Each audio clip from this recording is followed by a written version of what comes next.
Hello again, friends! And you are our friends, and welcome back to another edition of Jim Cornette's Drive Thru. We're going to start off on a happy note. We're going to be in a good mood today. It's going to be fun wrestling talk of all kinds here on the Drive Thru. I'm your host, the great Brian Last. And here he is, the leader of the cult of Cornette, Mr. Jim Cornette. On and on, it just keeps on playing. Even though I feel like saying, please quit playing, please quit playing, please quit playing.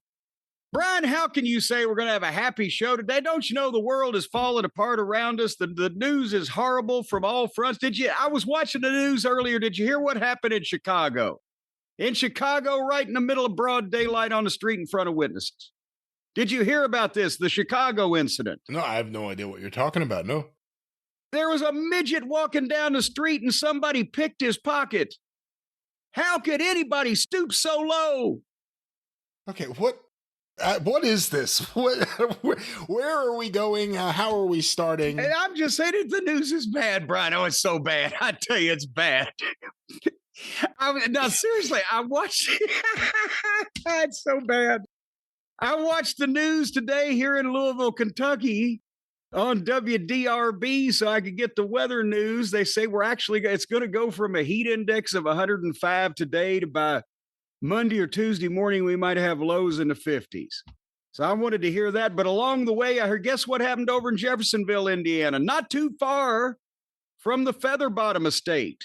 Jeffersonville, Indiana, guess what happened? It was raining like cats and dogs? No, I know because I stepped in a poodle. No, this guy went to his father's house and decapitated, as they phrased it on the air, on the television, decapitated his father.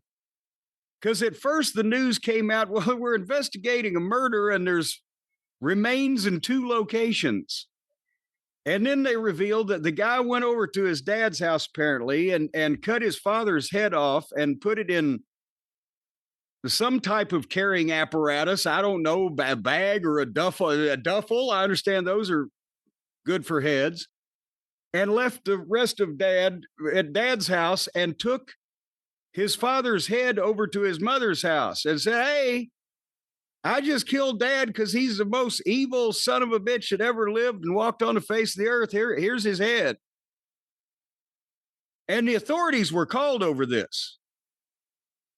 And after a 4-hour standoff, they got the headhunter to agree to come out and face the music. And the neighbors said, well, whenever we'd see him, he seemed like a nice guy. He'd wave at us. It was awful odd. He had that giant saber in his fucking hand, but he was waving at us. What's happening in your neck of the woods, Brian? This has been local news here on the Drive Thru. You got anything going on up here in Jersey? Nothing that exciting. I think a horse is on the loose. Not too long ago, but a horse, of course, is on the loose. Of course. What I thought she'd need to be back by Wednesday to be refereeing. Oh, but speaking of wildlife, stray bullets just out of nowhere. People are getting hit. Speaking of wildlife, we got a new addition to the animal kingdom here at the castle grounds. And in addition to the Bundy family of deer, we got Peg and Al and Kelly and Bud. We now. And Stacy actually got video of this out the back door through the window the other night when the motion sensing light, it indicated that there was movement on the perimeter, and we scrambled the forces.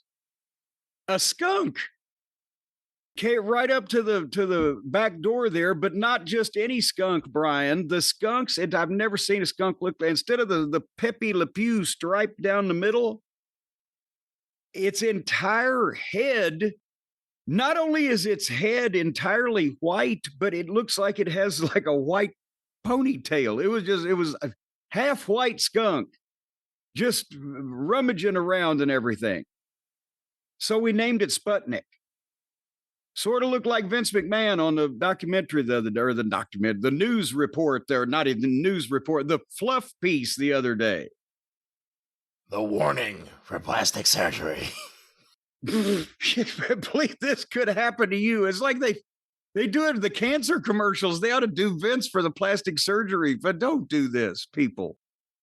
Have some fucking pride. Linda's got nipples on her chin. She's had that shit lifted so many times.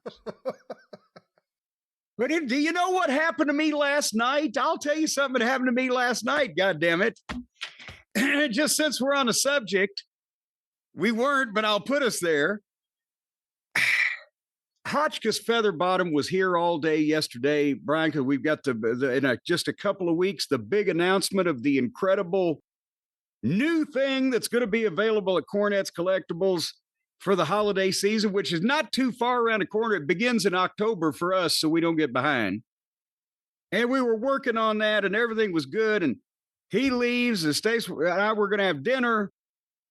And I got a freezer out in the garage that I'm sure as a large family there, you've got a secondary freezer, of course, in some place, right? Yeah, in the garage, good place to have it.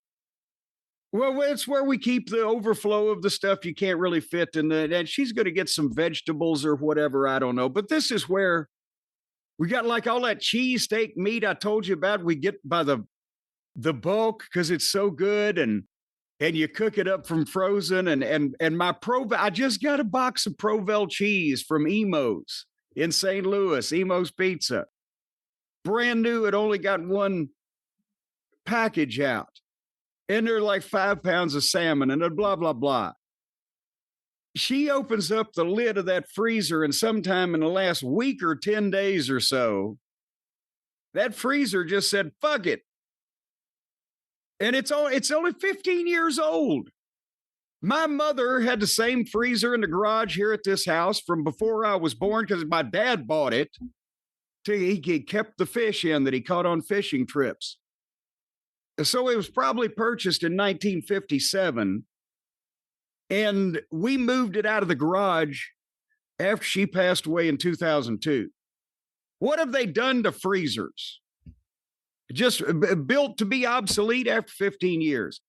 Anyway, you have never smelled anything like that. The stench that suddenly, as soon as that lid was lifted, it was like a Pandora's box of something that would gag a maggot off a gut wagon. And she shut it real quick, like, oh my God. And then it's too late, it's out there. And she said, what the fuck? And we thought at first, maybe because it's plugged in the garage, there's a circuit that you got to push if you trip it, but nobody's plugged in like power tools, right? And I checked all the other outlets and no, they're good. And then I checked that outlet is good. The freezer's dead.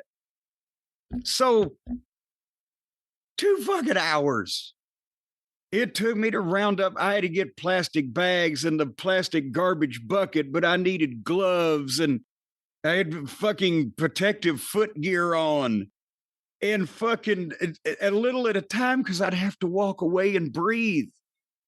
Drag that rancid to have kids.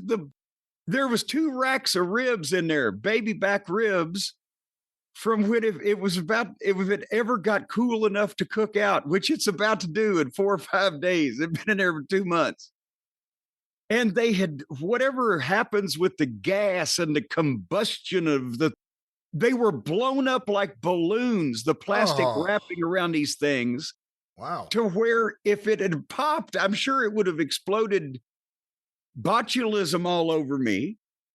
So I'm putting these in the plastic hefty bags, and then I put in a empty garbage bucket to wheel to the road. And the soup down where the water has melted and mixed with the juice that has come from the rotted salmon and the rancid seafood and various is still in the bottom. I had to get the dolly and put the freezer on the dolly and the pudding pop. I sound like Cosby. I had to put the goddamn freezer on a dolly and wheel it to the far end of the driveway outside next to the evergreen tree where with where the you can lid once down. again poison the deer. No, they can't get in it. The lid is down. Nobody wants in that thing. And I got to have the Monroes come over and haul the fucking thing off. So then I was, after a couple hours that I was really ready to have dinner. So a reminder, folks, check your freezers. Just every couple of days, just lift the lid and see if the shit still froze. You said lift the lid, so your second freezer is, for lack of a better term, horizontal. It's not like a vertical freezer, just the same size as the regular refrigerator? Well, no, it doesn't mimic the operational appearance of a refrigerator where the doors open, stands upright and opens out. It's one of the goddamn things where, you bend over and lean into it and get things out. Oh, let me get an ice cream. Yeah, I know what you mean. Yes, because that way I can also set Cornette's Collectibles on top of it. Oh, so it's all geometrically designed out there. Well, the whole wall is shelves except for underneath the window that is the freezer, and then I set various supplies on top of that because we don't get in it that much, did I mention? And after only 15 years. What are you going to buy? What are you going to do? Another freezer. Same exact kind? What are you going to do? Well, obviously not. I'm kind of turned off of those stench-ridden fucking unreliable items at this point. I'm not. Stacy is going to handle the choosing of the freezer that she would like within the parameters of the space I measured that it fits in there, and that's all as long as it goes in there, I don't care as long as it freezes things. What if she wants a smart freezer that you could actually monitor on your phone and check the temperature, all those kind of things? It would be her phones. As long as I can lift the lid and get my goddamn Provel cheese from Emo's Pizza out of it, I don't care. I don't care if it has a conversation with my refrigerator and my goddamn television and my fucking oven. And they all tell each other to fuck off or what. If they conspire against me now, we got a problem. Yeah, but don't you think that's next? I mean, we're only a few years away from the robots just taking over, aren't we? I treat my stove and refrigerator better than most people do, I would imagine. Me. I'm a tidy person. When the signal comes in from Mission Command, it ain't gonna matter. No, they'll know I'm on their side. Just give me the fucking animal kingdom, and you can kill all the fucking people. So they're gonna sense a kindred spirit in me. When you think, how do you fight the robots? That may be the way for a determined man to round up all the remaining animals in God's kingdom and fight back against the robots. The robots will never expect the elephants. No, I wouldn't fight back against them. I'd say, look, give me the animal kingdom and let me live amongst them. I'm talking to the fucking robot overlords now. Oh, so it's like Lex Luthor wanting Australia from General Zod. Give me Australia. Give me the animal kingdom and the state of Kentucky. And fuck all these people. Do what the fuck you want. We'll be over here and I'll be feeding fucking Bambi from my hand. That's the big heel turn everyone's waiting for, is when one of these animals bites you or something, and then it's going to be a new ball game. New ball game. See, but that's the thing. They don't understand, Brian. They just have the simple, basic emotions of fear or trust or whatever in very simple concepts. It's people. People are the ones that you could be mad at when they bite the hand that feeds them, because they should know better, because they're functioning, intelligent beings, allegedly. But no, the whole human race is filled with people like that, where you can't blame the poor animal until you establish the trust, because they don't trust people for a reason. So you got to go out there. For a reason. A lot of them see us as food. Well, no, a lot of them see us as, fuck, he's about to fucking shoot me. So that's why you take the apple out for the deer and you roll it gently toward them and you establish a little trust, and then they're part of the family because they're safe here, away from the outside world. Have any of your neighbors ever said, can you please stop feeding the wildlife? No, actually, Sherry next door a couple years back said, I see you're feeding the deer, because she loves to watch the deer in her backyard. I see you're feeding the deer, because she's an elderly, I don't want to just put her near the grave, but she's older than I am. You just did. She can't. No, as far as I know, she's in decent health, but she can't. She's not physically gonna lug deer food down to the fucking places where we feed the deer around here and etc. So I was doing that, and she was happy to see that because she worries about them too, like I do when they're crossing the road, like I do. So no, she's not upset about that. Did you see another horse? Did you see another horse drop dead on the streets of Manhattan? What was a horse doing on the streets of Manhattan? Well, for carriage rides through Central Park. Oh, good Lord. Can you imagine that poor horse? It's bad enough when humans are stuck in that cesspool of activity and stench, but when the poor animals have to just fucking wander up and down those crime-ridden and fucking filth-ridden fucking streets and pollution and rats and garbage. They add to that filth. They shit everywhere. They shit everywhere they go. And shit just to fucking carry a bunch of fucking assholes around that could either get a cab or fucking walk under their own power. No wonder they dropped dead. It's probably suicide. I think it was heat and exhaustion. Probably lack of food. What do you have to live for? He should have turned around and take a bite out of the fucking guy that's running the operation. See, I live for that. Hungry. The idea that one day I could see like a runaway horse, just kick some guy and just tear off down Fifth Avenue. He wouldn't be able to get up any speed. There's too many cabs in the way. You couldn't even have a good fucking horse chase in the middle of New York. If they could jump from roof to roof, as only a horse could. Maybe no, they're not. No, what the fuck do you think? Looky here. Boy, you're really from New Jersey and not Kentucky. Just because the horses run like that on the racetrack doesn't mean they can just do the goddamn as Darby Allin stunt work of running up and down over slick cabs and fucking gaps in them, and they're moving at the same time in the middle of Manhattan without busting her ass about 3 cabs in. Well, I guess I'm trying to look at this story on a positive side and think that this horse that was the brave horse that finally broke away was also smart and strong, kind of like a super horse. And they're able to get away as opposed to they get 2 cars away and they fall down, break their leg, get shot in the head. No, here's the better idea. No, the horse became a super horse, but before he left, he turned around and said, no. And then he ran off. And then he started the race of the talking horses. And then it became Planet of the Horses. Not nay, but no. It could be just Planet of the Horse. And then he fucking breeds with Aubrey. And then becomes Jesus the race Christ. Of Minotaurs. I don't know how this turned around back to this. It was in a way, it was remarkable that it came full circle like that. But that was something we referenced. That was the freezer. And how did they do the open of McLeod? Back in the 70s, was there just so much less traffic they could have Dennis Weaver and McLeod's open ride the fucking horse down the streets of Manhattan? I think I told you off air the other day. I got caught in an episode of Mannix the other day. I couldn't fall asleep till 3 a.m. You got caught in an episode of Mannix? Wait a minute. You're not that old. Mannix would have had to caught you between 1967 and 1975. You got caught up in an episode of Mannix. You weren't the criminal that was apprehended. I was busted in the episode of Mannix.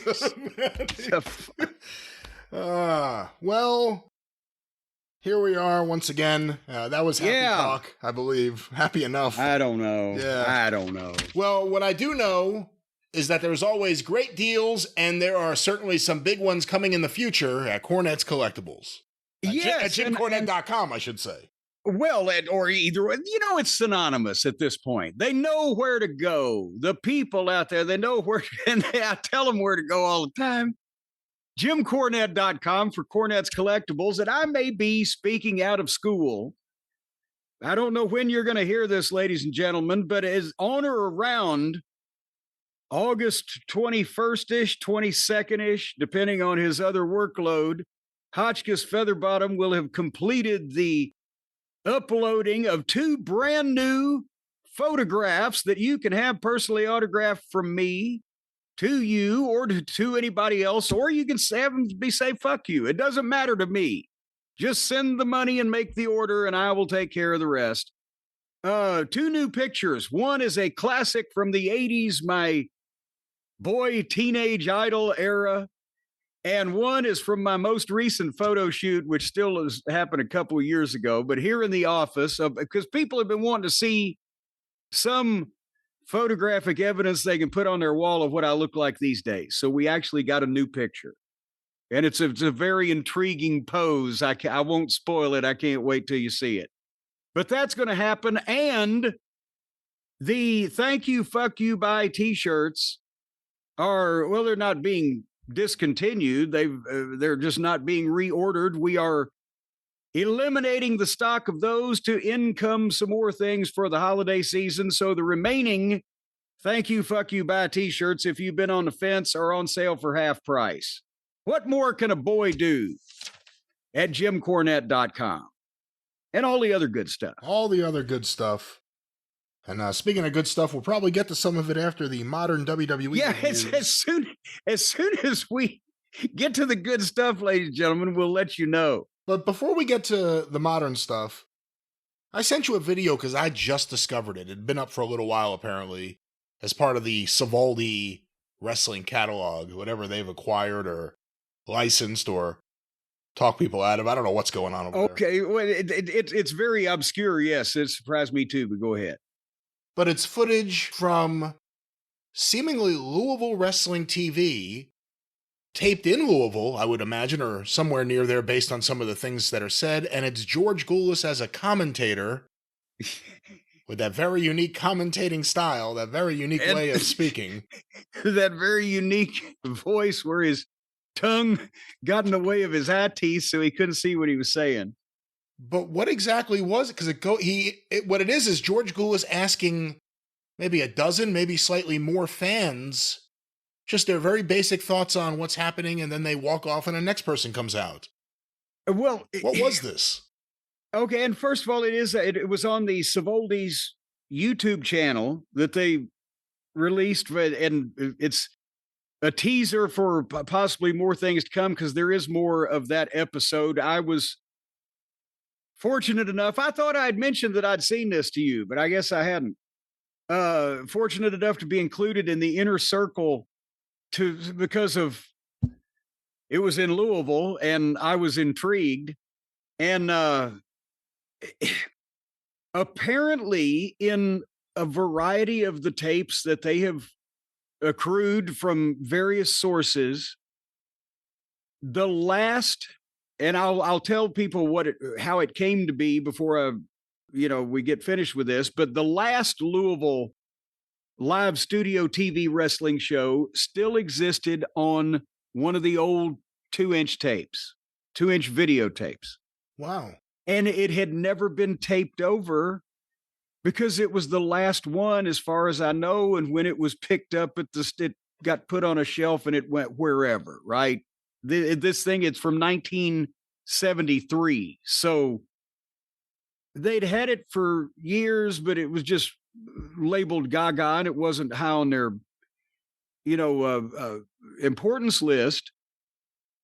But the reason why that Louisville had a TV show,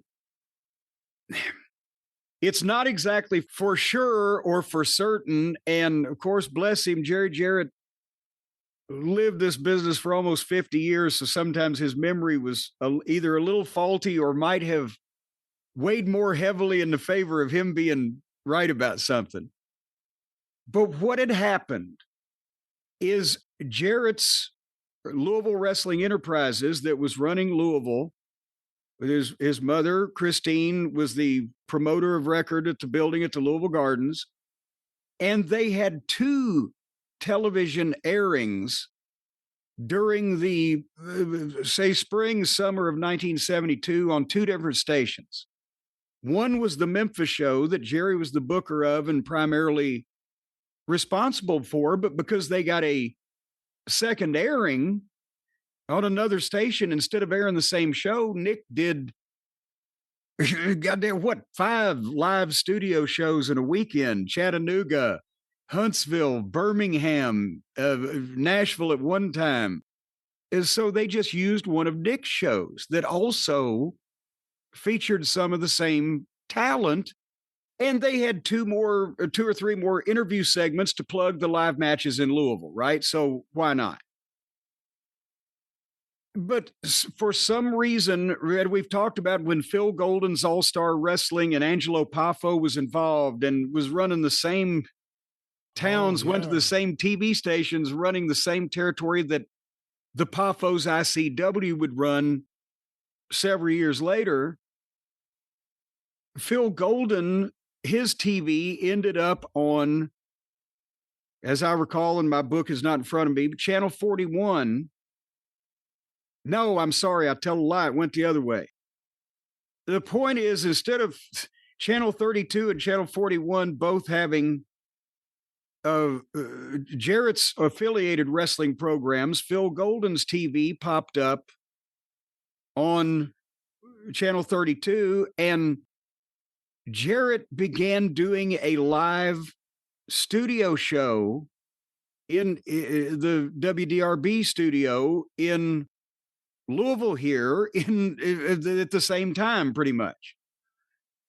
And Jerry remembered it as well. We thought we could recreate the magic of, Memphis with a live studio show in Louisville, which sounds like a great reason to try it, except there was absolutely no fucking way. And they knew that at the time. They would have had to have known it, because the way the territory was laid out, you couldn't get the top guys in Louisville on Saturday mornings, which was all the way fucking north of the territory, when Memphis TV was the bread and butter, and it was 400 miles away in Saturday mornings.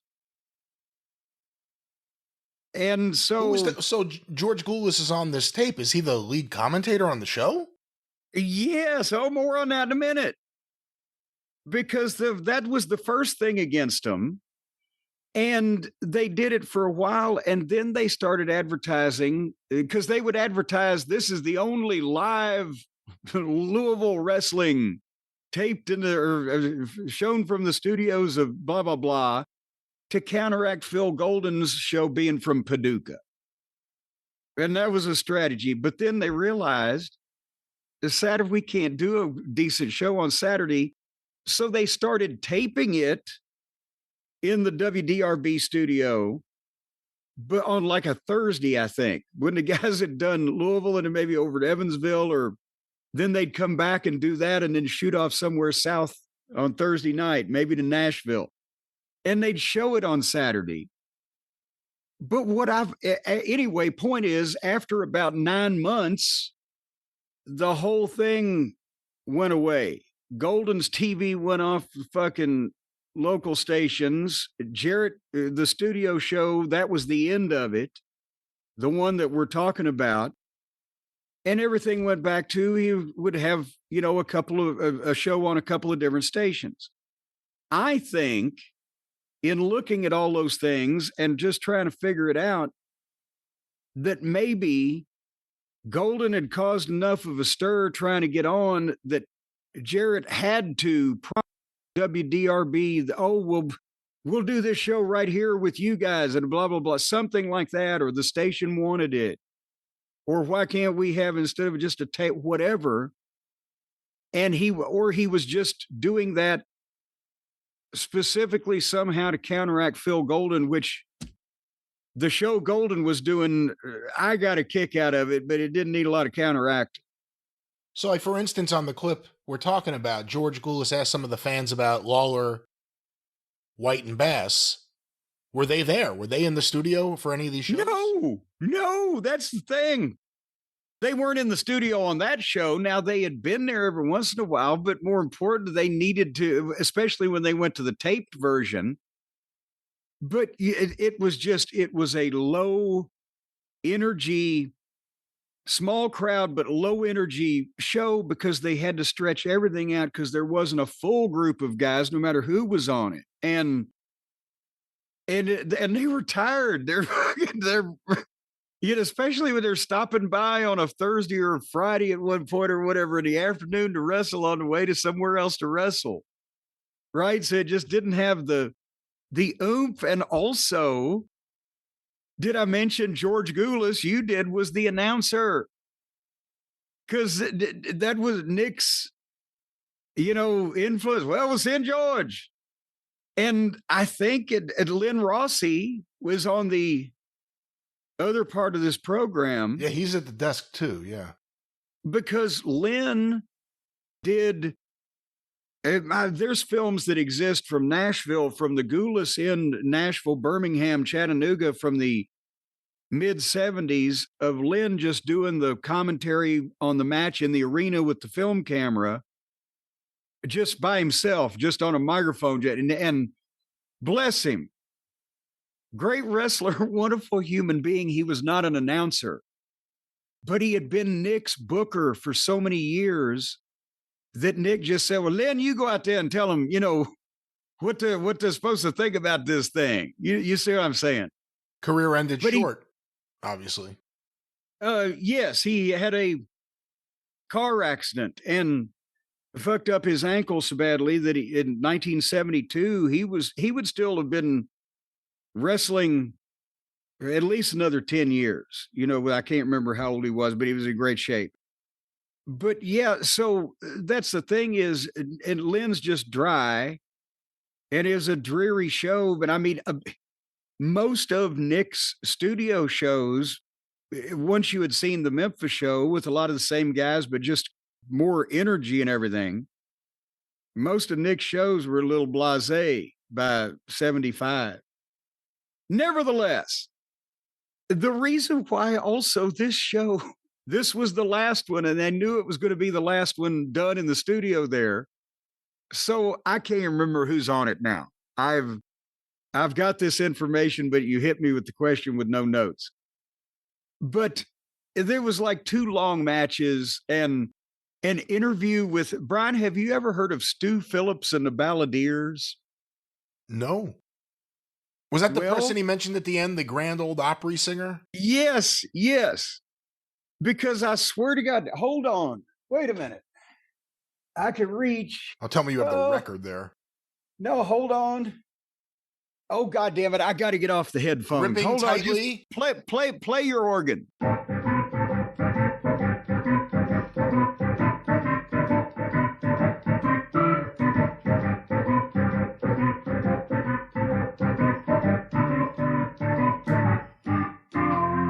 Are you back yet? Stop playing your organ. I guess you're back.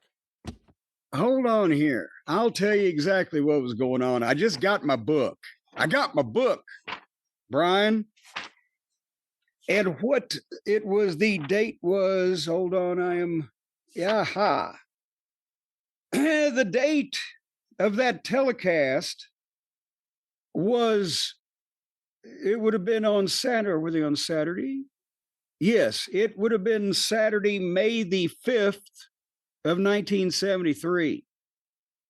And they were promoting the matches in Louisville for May the 8th, and it was special attraction. Stu Phillips and the Balladeers, Grand Ole Opry star and TV personality, will perform at intermission. And they had Stu Phillips in the studio. And he talked for like 5 fucking minutes. This was the worst TV show. Oh my God. But for me to see it again and to not ever known it existed, and then to have seen it again after 50 years was fucking great. But here was the card. See, this is the thing, the opening match. Terry Garvin and Duke Myers with their manager, Jimmy Garvin, who was 18 years old at that point. It was his first year in the business. Against Don Green and Charlie Cook, Al Costello and Don Kent, the Fabulous Kangaroos, against Bobby Hart and Lorenzo Parenti, who were, and Lorenzo Parenti especially was in and out of the territory for years and years.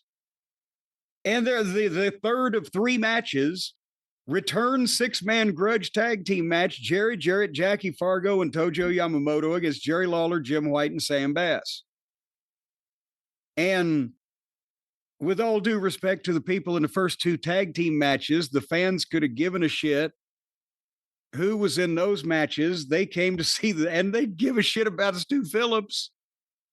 And they still I don't have the figure because I was not there live, but for the averages in those days, they were drawing 3,000 or 4,000 people to see that 6-man tag main event.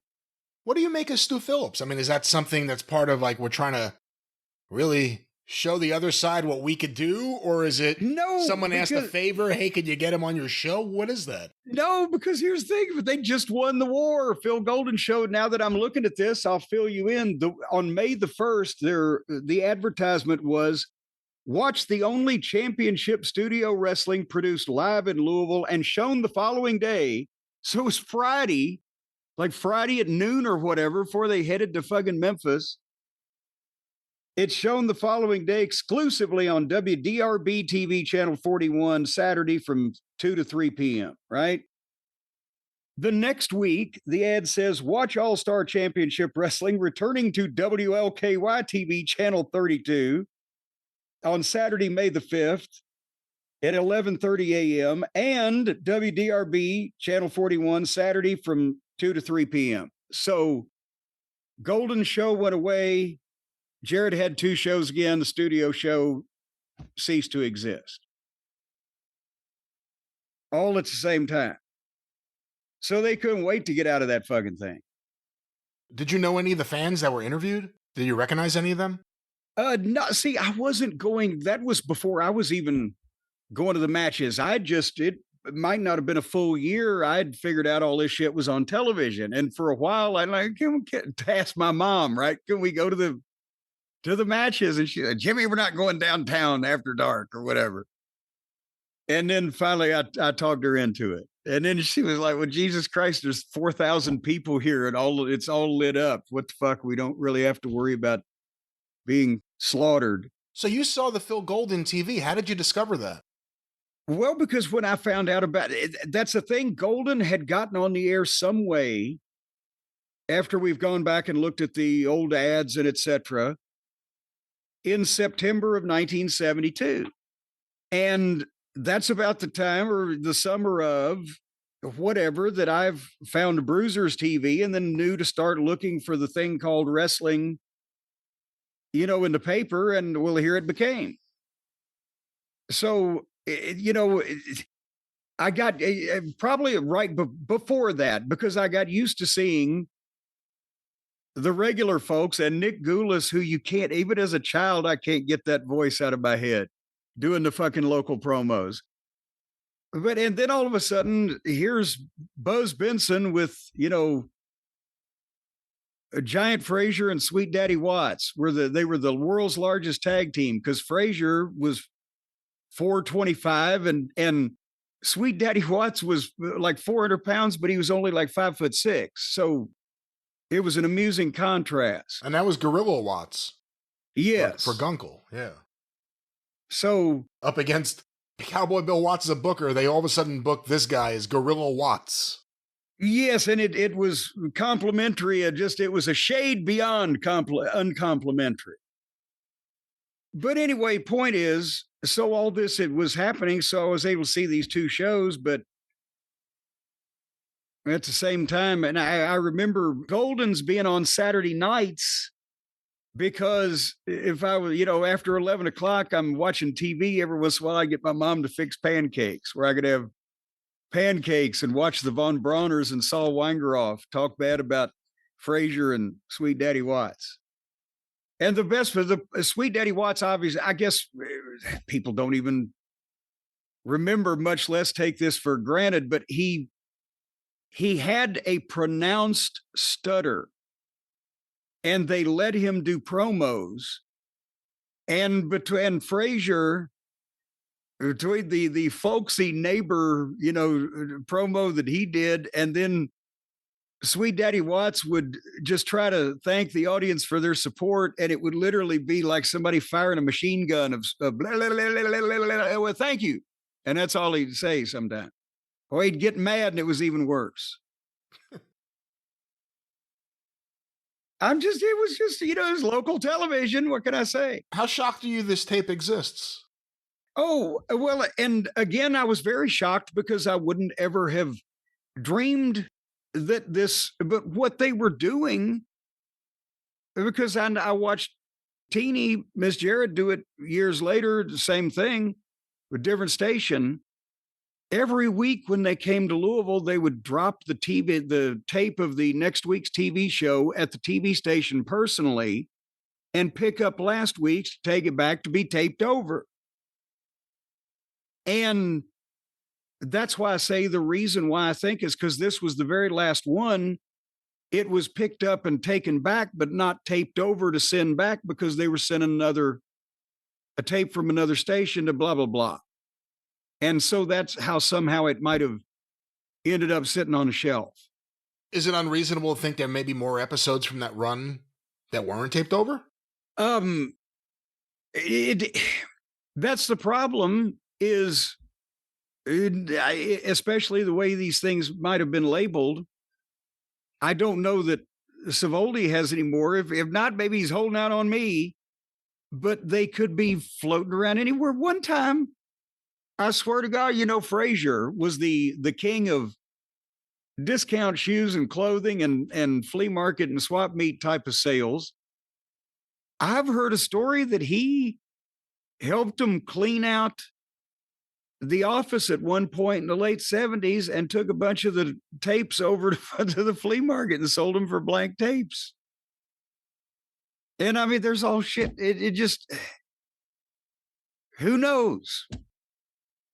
But this is, it's an interesting artifact because it's the last show is for all the reasons I talked about, and it preserves George and the way that he spoke. And can you imagine within a year, Nick had stuck him in the ring? That's what I was going to ask you. When did he start wrestling? About a year later, after Nick had made him an announcer, not only of I think he may have started on the Louisville show.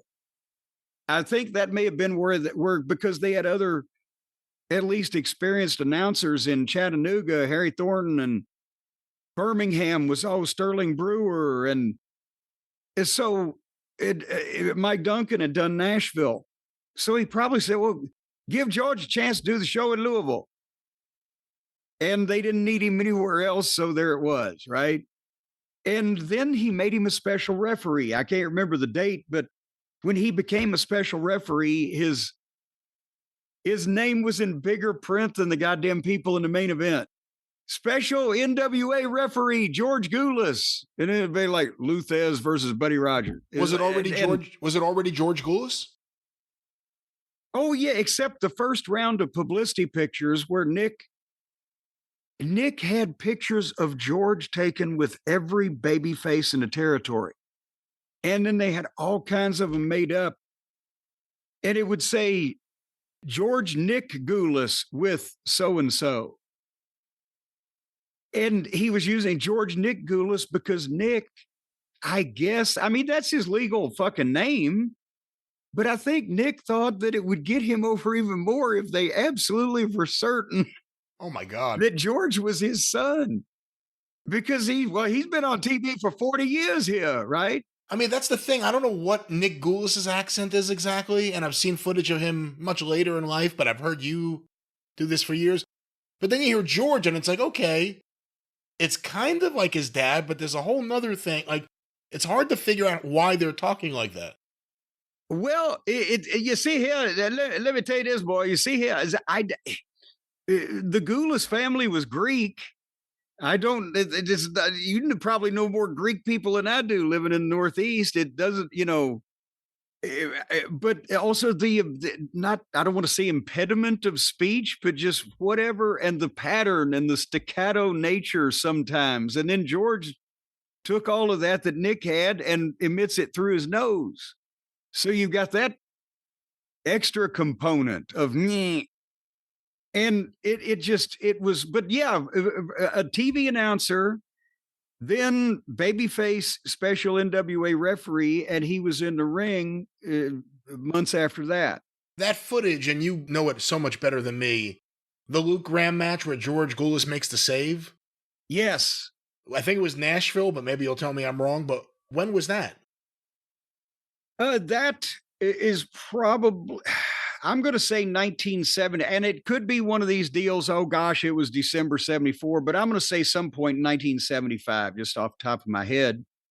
And that's, he's been wrestling for a year, maybe. But he had the NWA title match with Harley in 78. And this TV that we're talking about where he's still an announcer is May of 73. I should probably know this, and it may just be Scott Teal. I know I have it in the archive. Who took the famous photo of Jackie Fargo, Tojo Yamamoto, Jerry Jarrett, and George Gulas? Oh, the color one? Yeah, the color one of them in the locker room, and George has the biggest smile on his face ever. Yes, yeah. Yes, and they've all got their jackets on and everything. Yeah. Yes, I'm pretty sure that's a Mike Shields. Oh, okay. Interesting. And if Scott hears this and it is his, then I apologize. But from what that I'm thinking, from everything that they were doing, and this was color and it was sold in the Louisville Inn, I'm thinking maybe they did it in Memphis or at some point like that. I don't know, but it's either Mike Shields or Scott Teal. One would think. All right. Well, and also George interviewing the fans is because they fucking ran short. They had nobody left. They fucking, what else are we going to do here? Oh, well, who do you think is going to win? And it was just, and you could tell George had no personality, was awkward with people. And these people stumbled in there on a Friday afternoon and they've seen 2 matches and heard a dissertation from Stu Phillips. And then here's this fucking beanpole with a speech impediment asking them your questions. And some of those people had played hooky from school. So now they're on fucking tape. I like the guy who was like kind of pissed off. He's like, the referee's blind. Yeah. Well, somebody had to say it. God damn it. I'm not scared like these children. Yeah. Well, this has been Local Wrestling Talk. Yes. And Jim, from there, why don't we travel all the way to the world of WWE, Las Vegas, for a lot of this. WWE Unreal, the final episode, episode 5. Well, I'll tell you, you caught me while I was taking a sip. Where is that? Oh, I'll tell you where it is. That is on right Netflix, here. Available. No, I don't mean that. Everywhere. I mean, where was it in my preparation? It's more like my preparation H. Because this thing's definitely getting up my ass. This was, of course, and a horse of the horse. What is happening today? I don't know.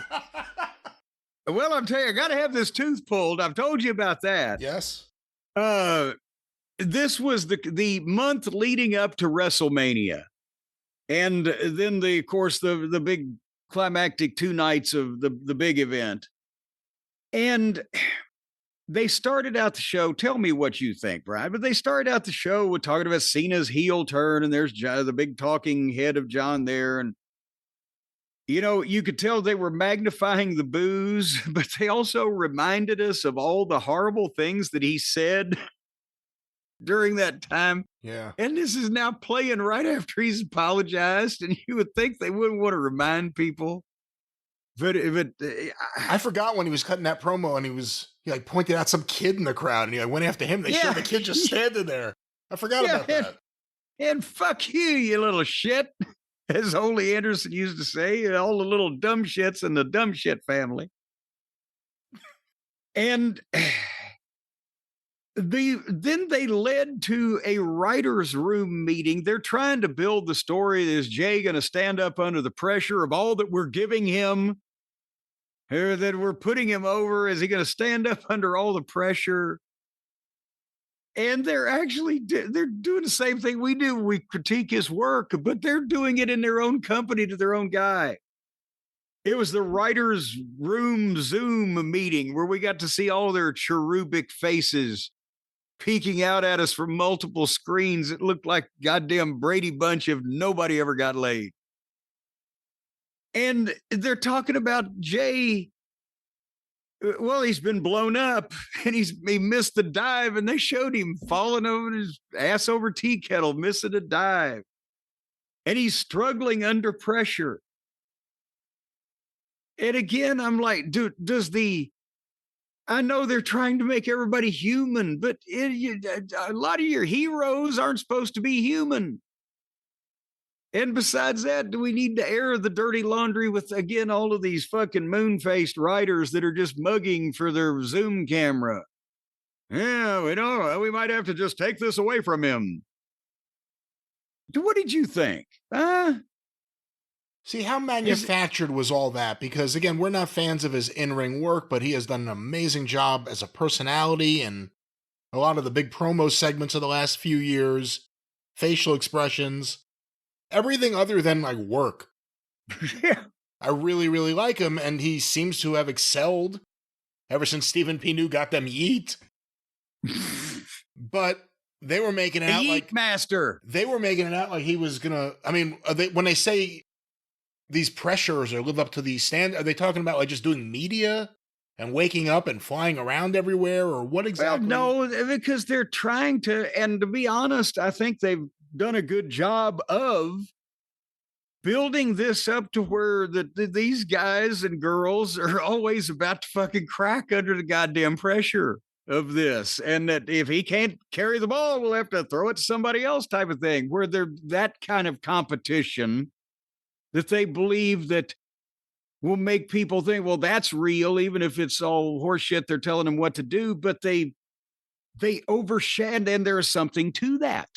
Which I will a tip of the hat and a wag of the finger at the same time over that. But when you also go into such microscopic detail by showing how the producers are telling them every move to make before or predicting every move they'll make because they know, then you take and or magnifying it on topic here, the weaknesses that the guy has.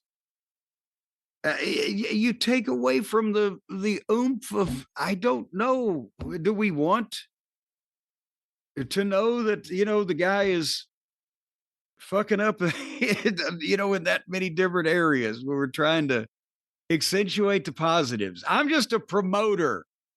I'm not a dramatic fucking expert of reality television. Who was it? I forget now. Was it Bobby Roode here who was doing that, watching the match? He was calling out each move, or was it someone else? I don't think it was Roode on this one. I can't remember. I forget now, yeah. But there's several instances. But, okay, here's an example. They did a segment on Charlotte and Tiffany. And their heat where the promo went off the rails and they insinuated dalliances with the other one's penis, and I don't know what the fuck was going on with all of those things. But immediately after that happens, backstage, all the officials confer and they say, well, go make Tiffany apologize.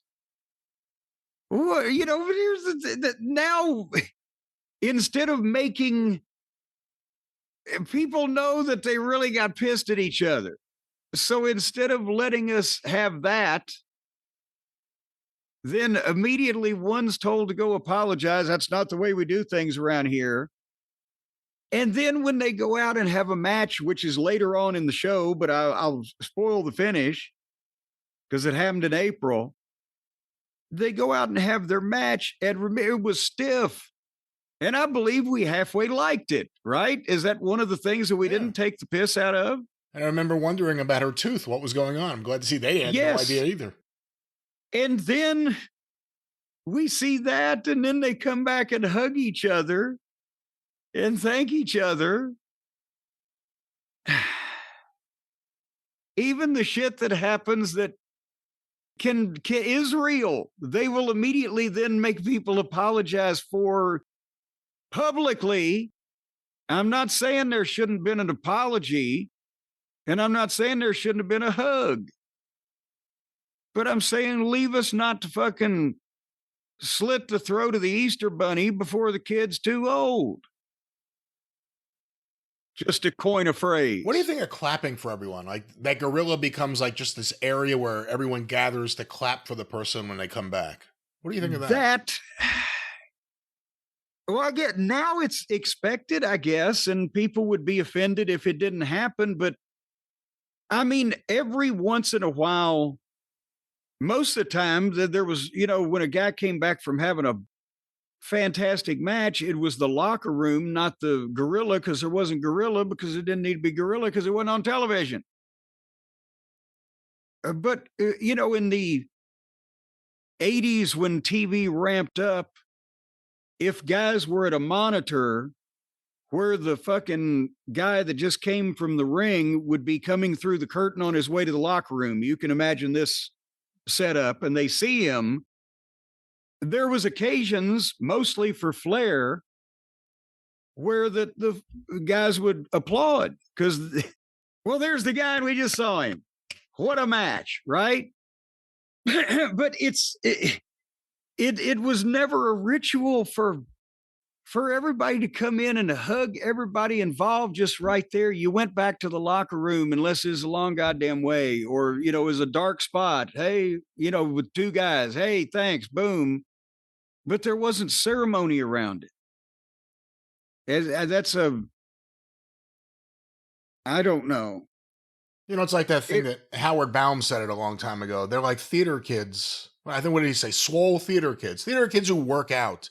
And it seems like, I don't know if emotionally is the right word, but a lot of them kind of want that. They want the big hug with your castmates, even the referees back there clapping. They want to, the bow. I mean, they seem to like that.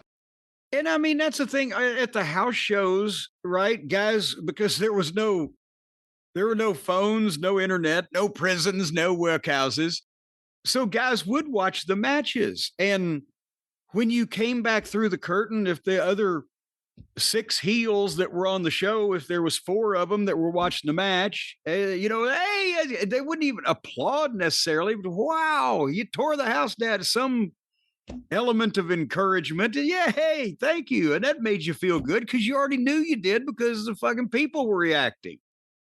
But if you came back and the people are sitting there with their dick in their hand, wondering if the popcorn is too salty, and then they just kind of, let you walk on by and, hey, everybody all right?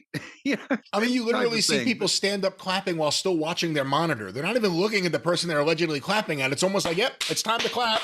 And now I'll go back to watching what I was watching on this monitor. But, and should we talk about, because I'm looking at the order of notes I took. I will say that the long writers meeting where they talked about who should win at WrestleMania with Seth and Punk and Roman. Oh, your boy Ed Koski. But just everybody was in that. They're expressing the viewpoints. I wonder if they already had that meeting for real. And then they're redoing the meeting because they were this is the most low energy, boring, non-profane, blasé booking meeting that I would have I've never been in one like that. If you're not pitching something with some fucking animation or goddamn, how about this or whatever the fuck. And that I don't, but the random waffling around about the whole thing. I don't think it does any good when you're just, there was some element in the early show of exploiting the dislike, legitimate personal animosity between Seth Rollins and Punk.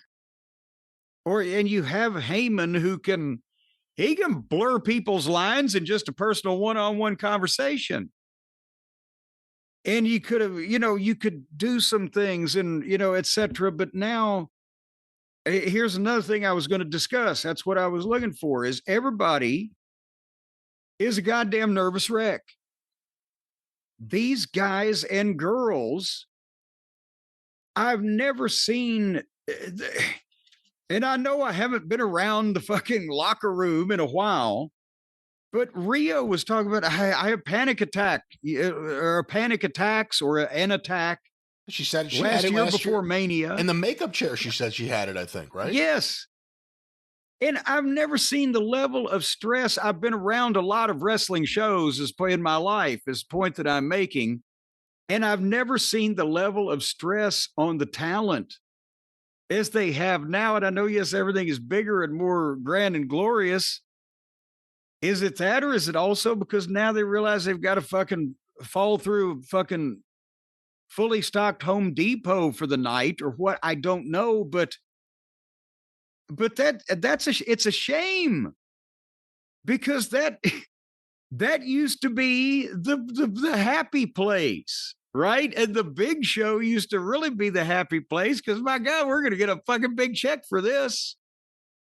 The panic, it came when, have we got heat? Are we going to get fucking attacked or cut or sued or in a fucking beef?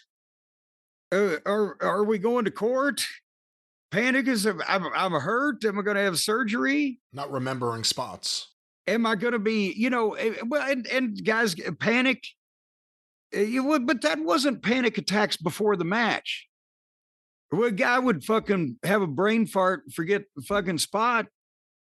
He wouldn't know that he'd forgotten it until he realized he'd forgotten it. And then boom, and then you get over it. Oh, Jesus Christ, you kicked me in the face. Well, you didn't move.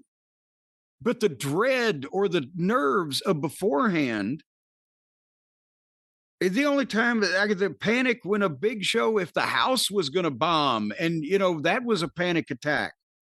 If you had a riot in the crowd, panic attack. But the happy place used to be for all, not just me, but most of the guys, when they went to once they were in the ring, especially if they were featured, they could have a nice fucking 15 or 20 minutes before they had to get back through the crowd, or fucking, goddamn, as long as they're not hurt when they come out, but just the level of stress is disconcerting.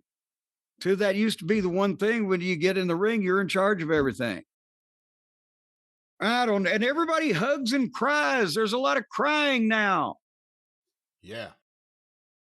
A lot. And even Punk was crying. And actually, I liked his cry the best, because he did take, no, he did take like 25 years to achieve his childhood goal, and he main events WrestleMania, and he gets all teary-eyed over it. Well, that, without saying that the business is fake, there's nothing about the fake or real. That's fucking great, right? But then it's the same thing as AEW. There's 6 other people crying on the fucking show. Well, then that's just a goddamn fucking funeral. It's a cry fest. There's too much crying. I mean, he was crying on the shoulder of Triple H. That was something to see. Well, hopefully he got a little snotty. Triple H has this thing, too, where he gets in guys' faces. Yes, to tell them how much he loves them. Punk here was emotional, and it's what he wanted to hear, and they hugged. Jey Uso, the whole time, you could tell what he's thinking, which is, this is nice, but you're 2 inches from my face, boss. Yeah. He's a close talker. I want to get away from you right now. Please, can someone make this man quit touching me? Thank you for the nice words. Send the check. I'll be in the back. There's a number of people that don't look comfortable with just going into a goddamn bear hug with everybody. The Triple H pep talks are obviously, he's mic'd. He knows he's mic'd. I'm not saying that he doesn't think the matches are good or whatever, but it's, somewhat performative that he's giving his blessing like the wrestling pope to all of the validation of all of their dreams and hopes. I want to see fucking Steve Austin in gimmick, or Brock Lesnar just, on any fucking day with a Y in it, walk through there and straight arm him and go and talk about where he can send his paycheck to. Because this is just, it's ridiculous. Did Vince ever do that around you when you were there? The pep talk to guys before they went out, like face to face?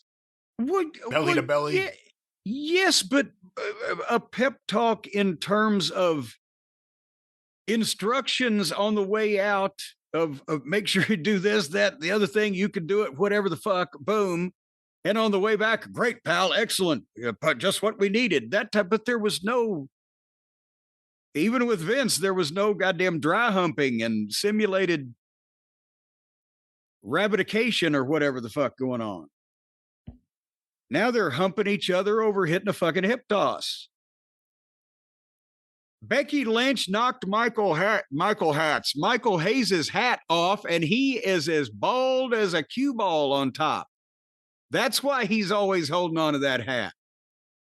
And I shouldn't laugh, because it'll happen to all of it. It's happening to me slowly, more slower than Michael, apparently, because he's only a couple years older than me. But but I've wondered why he was wearing the suits, and now I guess it's just because the jacket matches the hat that he has to wear. Yeah, the suits is a bad look. He should go back to the rock and roll look. I came out of this really liking Michael Hayes. I think out of everyone on that writing team, I came out of this, he was my favorite one. He seems to be the most level-headed, and what in the world am I saying? From the time I met him in 1979, I never believed that these words would come out of my mouth. Michael Hayes appears to be the level-headed one of the bunch, with some personality.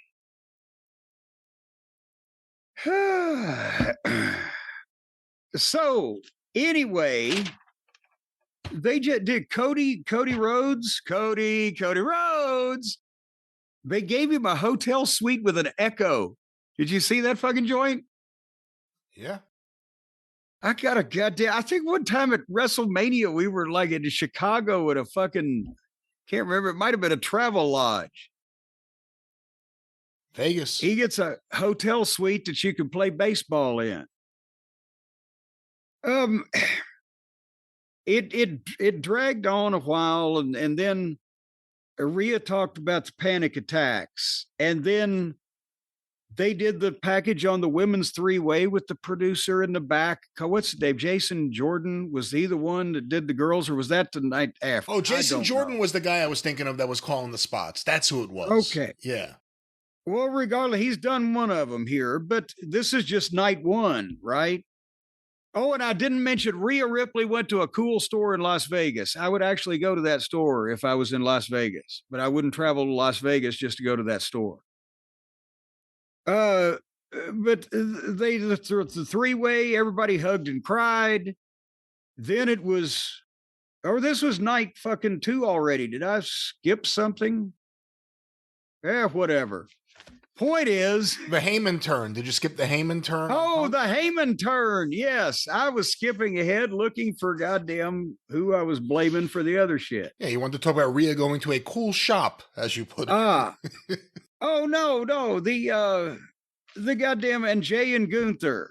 And Jay won. So it said, see, they figured that it was okay because they vindicated Jay in the end. Oh, but he could carry the load. But in the meantime, they've called out flaws that he still has. And yes, the whole Heyman turn, but again, Michael Hayes was walking us through it, and I could see again if he was saying, oh, wait, keep camera on Heyman, but not Heyman is going to hand him the thing in 2 seconds. And it's just so inside baseball. We're looking up the magician's sleeve. It's like they're puppets. There's not even room for interpretation. I don't like that part of it being spoiled. And again, then Paul, so far, have you heard Paul utter a goddamn non-committal word, or un-non-committal, I guess I should say, anything on this show that would commit him to the backstage? That would blow the mystique? Nothing. That would blow the mystique? Nothing. Somehow he's just And for a target that large and with a girth to be able to navigate through those narrow twists and turns. There it is. And slip right through. It's like a fucking whale going through the Holland Tunnel. All right, well, back to WWE Unreal. Yes, then we got Cody and Cena. And Cena talked us through the match, how they cheered me, but they didn't hate Cody. See, I listened and I knew how to tell if they hated Cody. Well, no shit. They don't hate anybody anymore. This is all a big bunch of fucking gaga to them. But they did edit Travis Scott's entrance down from 6 minutes to 10 seconds. And again, you know, the move by move thing. And everybody knows what happens. Cody faltered, hitting Cena with the belt, and Cena kicked him in the nuts, hit him with the belt. 1, 2, 3. It looked even worse in this from the angle they showed Cena begging off and Cody falling for it. Well, and that's the thing. All of us being reminded again of something I thought we had successfully moved on from. And Triple H actually said, well, this match, it wasn't as good as the triple threat or the girls, but it was what we needed. So it was like, that fucking hell. And Travis Scott said, this is the best feeling in the world until he got felt up by somebody else. Yeah, the best part of the show. He was having a ball. He was Travis Scott. Every time they showed him, he was having a great time. He just showed up, big wrestling fan with his marked belt. And they're like, sure, go be in the main event. Walk out. And then the next week, well, there was a pretty light shining on the wall, and he got distracted and said, I'll do something else. The best part of the show was the last 2 minutes where they showed the crew packing up and the loadout, and Triple H saying, that's the thing. It will never be over. It never ends. And that's why my hats are off to these people, especially anybody that's within 15 years as old as I am, to want to be out there for in any capacity, announcing, refereeing, doing the fucking catering, whatever. With that schedule, with that level of production, with that many pains in a fucking ass as they have now, it's a wonder that all of them aren't batshit insane and just go postal and start fucking swinging from a bell tower. Well, that was WWE Unreal Episode 5. There was an announcement, and of course they had something on the screen. It will return next year. For just much like The Rock, it will return next year. Much like the next herpes outbreak. Did you hear about that? What? No, apparently there's a video of Mandy Rose saying that there was a herpes outbreak at Developmental at some point. Oh, good. Like now I can't even mention herpes without it being tied to fucking wrestling. I thought that's what you were referencing. No, herpes is just a good old standby. In Orlando, yes. Well, all over the country. But it can come back on you if you don't watch out. Oh, well, Jim, perhaps you have all these stresses on your mind, whether it's it's a heaviness. The business being exposed or the rise of wrestling herpes. There's a lot to think about. It may be hard to get a good night's sleep, may be hard to deal with the aches and pains you have from running from these issues. But we know someone who could help with all of that and potentially more, our friends at Cornbread Hemp. Well, that's more issues. That's what they can help with. People today, Brian, they don't have issues. They've got subscriptions. It's a variety. It's a plethora. It's a cornucopia of things. It's like being in one of those old 80s video games with things coming at you. All the pings that are coming at you, and you got to duck them, or elsewise they're going to whack you. Are you tired of life playing whack-a-mole with your noggin out there, people? People, I say, are you tired? Are you sore? Are you fed up? Have you had enough? Well, in that case, you know what you need to do.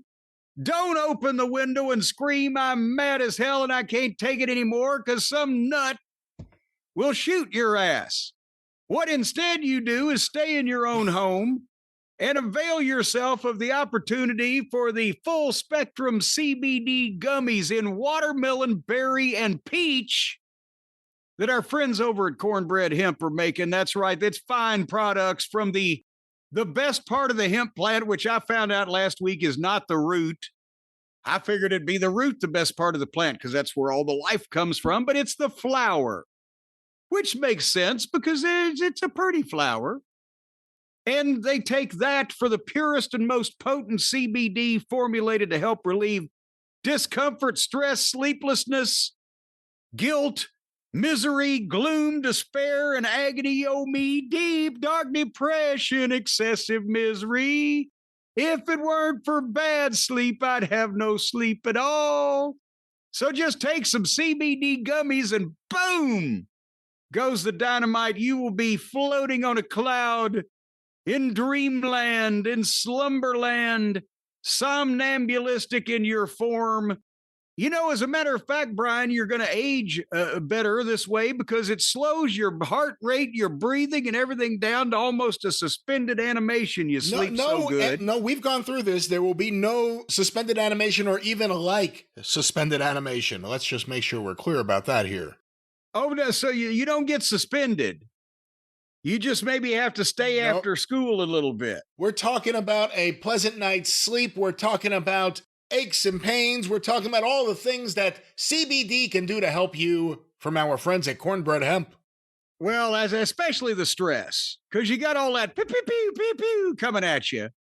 So the stress of these things can be alleviated if you go now to cornbreadhemp.com. That's CORNBREAD. Some people don't put the A in bread, and it'll never rise if you do it like that. Cornbreadhemp.com. You're going to be able to save 30% on your first order. Just use the code that I'm trying to find at this point. It's such a secret code. That's right. The code is JCE. You would think I'd know that by now, but I just wanted to make sure. Folks, if you've got that code, and even I don't sometimes know the codes, that's why it's a very exclusive club. Cornbreadhemp.com/JCE. You're going to get 30% off on your first order. That means you can take 30% more of these things and sleep 30% longer. Just make sure you set some type of clock or alarm, or at least ask a neighbor to check in after a few days, because you're going to sleep right through all the bullshit. You're not going to sleep the deep sleep. Just leave your window open for your neighbor. You will be fine. Keep your windows closed. There's a lot of crime out there, folks. Don't just leave your windows open, and don't rely on your neighbor. Rely on your fellow man. Relying on him is a bad idea. Rely on yourself. And of course, Cornbread Hemp. You can trust them. Good products that won't leave you in suspended animation, like this show seemingly is doing to me right now. Yes. Jim. Yes, that as a matter of fact, that's been scientifically proven that also CBD will make you more self-reliant. Jim, once again, I don't know if that's scientifically proven. I don't know if we could say that, but Jim, one more time as we wrap up with a professional tone here. What's that promo code? Well, if you want a professional tone right now, our listeners can save 30% on their first order by heading to cornbreadhemp.com and using the code JCE. Cornbreadhemp.com/JCE. Code JCE. Live your life by JCE.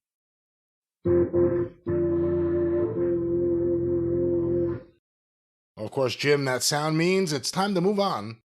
And here we are. It sounds like we've passed on. Well, Jim, speaking of passed on, sometimes that's the feeling one has when watching WWE Raw on Monday nights on Netflix.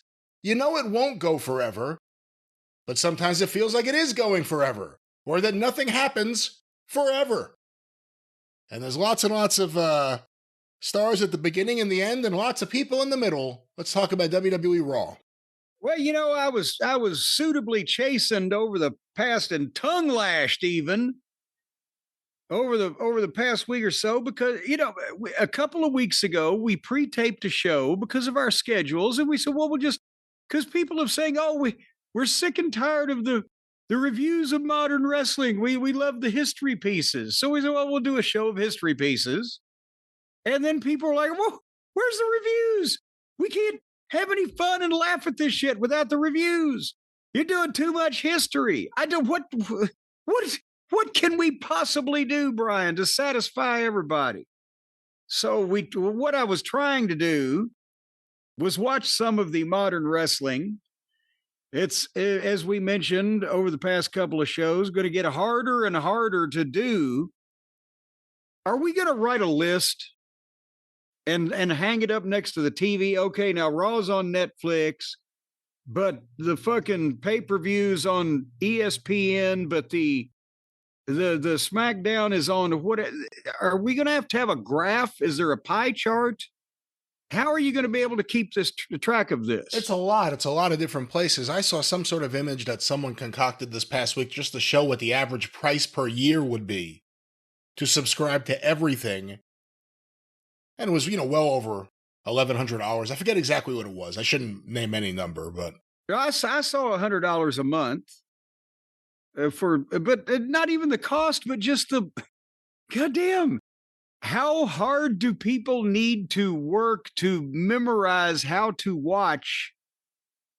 Because I'm sorry, I know the kids love streaming, but most people I see, especially under the age of 30, don't seem like they're smart enough, quick enough on the uptake, as Mama Cornette used to say, to be able to remember what to watch, where, when, how, and why.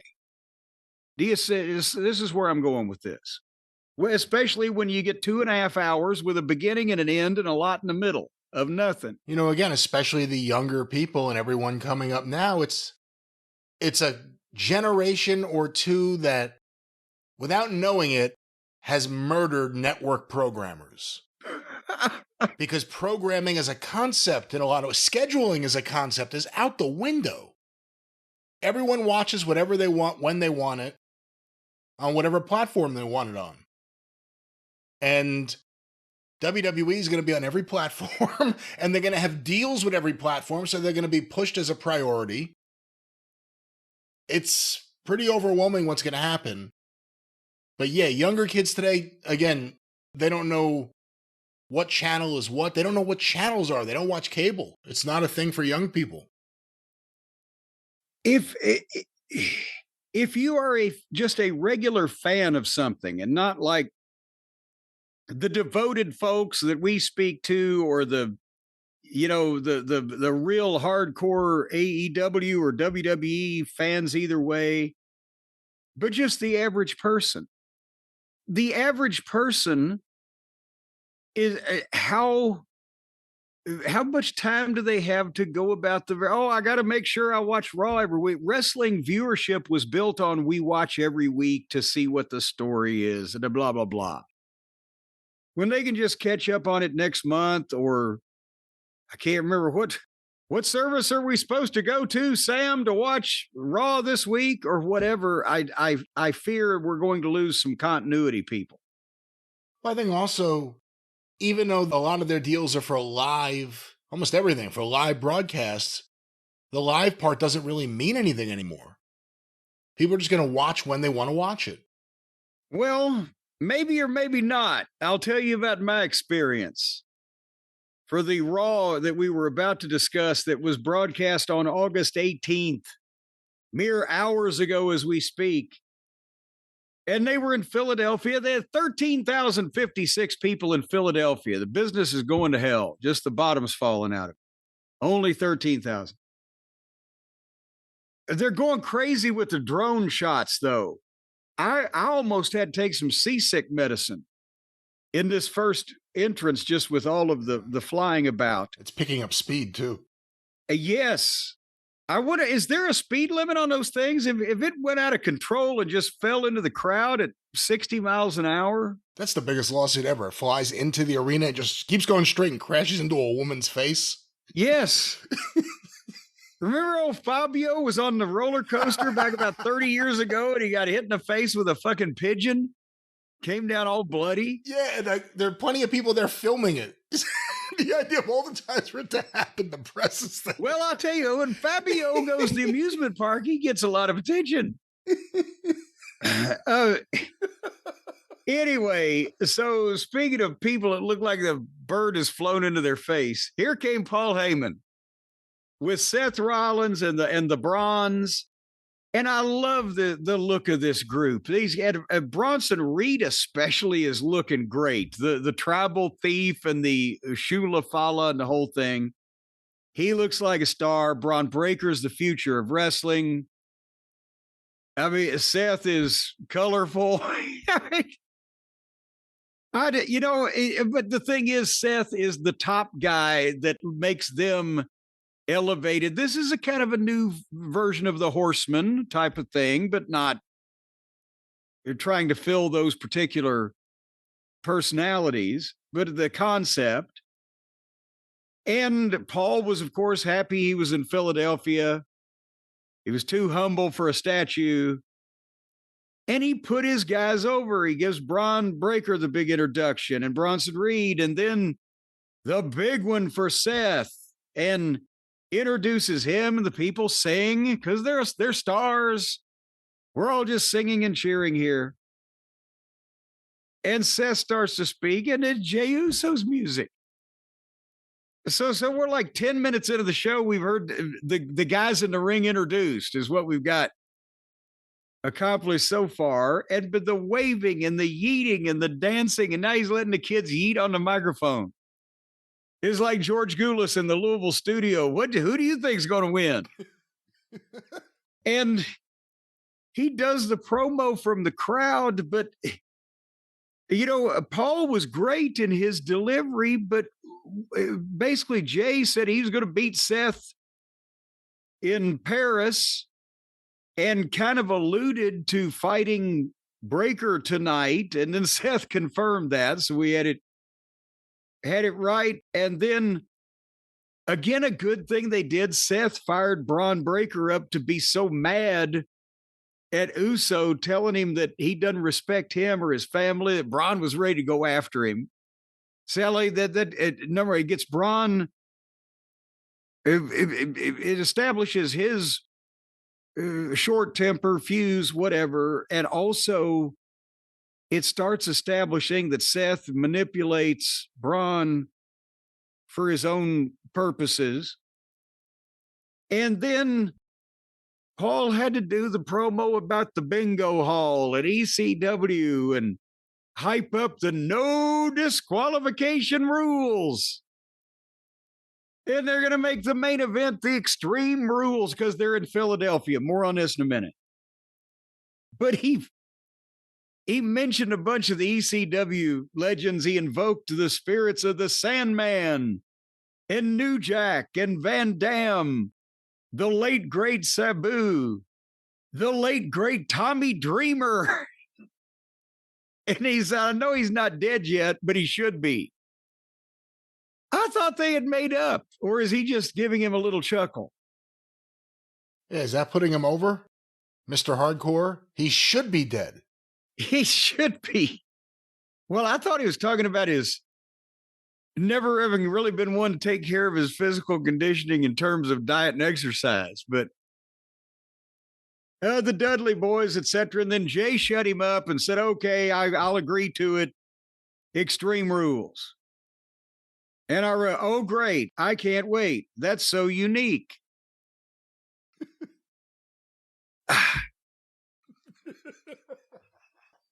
Well, I mean,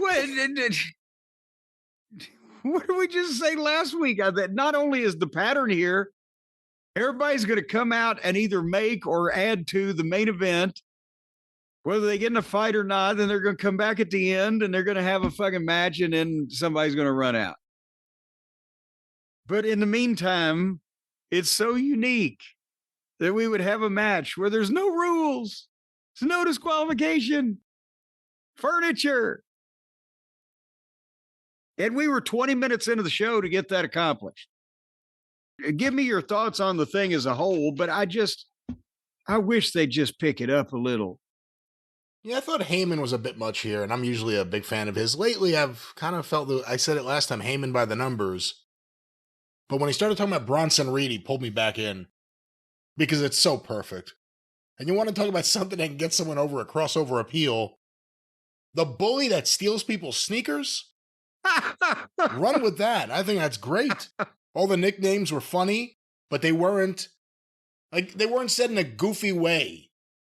You know what I mean? The way wrestling comedy is supposed to work. Gimmick. Yeah. Yeah. So I really like that. Braun Breaker is breaking out, as we see. Rollins is a bit much. I can't. He's still to me the weak link in this whole thing. To be quite honest with you, I feel like Bronson Reed and Braun Breaker would be going further right now, if not weighed down by the guy in the rose-colored outfit, or whatever the hell was happening there. Baggy outfit too. It was like David Byrne-esque. And David Byrne wore really bad. Stop making sense. But no, Seth right now, Seth has the reputation. And so I can see the elevation from the reputation, and that there's something to Seth and Braun Breaker at some point. So they're laying the groundwork. And we'll see where they go with this. Heyman Group. It's now called The Vision. What do you think of the name The Vision? Well, that's, there's all kinds of vision. You can have double vision or heat vision or poor vision. Sometimes you just lose track of what you're saying right in the middle of saying it. You never know when you get to be Paul's age. So he better watch. Maybe he's got a new name for the group every week. Well, this is your show. No, it's not. Ah, damn it. Well, back to WWE the vision. Raw. I'm not to answer your question. Seriously, I'm not just turning cartwheels over the vision right now. Let's see what his vision is. See if it's 2020. But anyway, back to the program. The point is, then the next hour and fucking a half of the show were filled with the girls' matches, the backstage discussions, the mid-card guys, the commercials, and more of the commercials. And then we got to Naomi.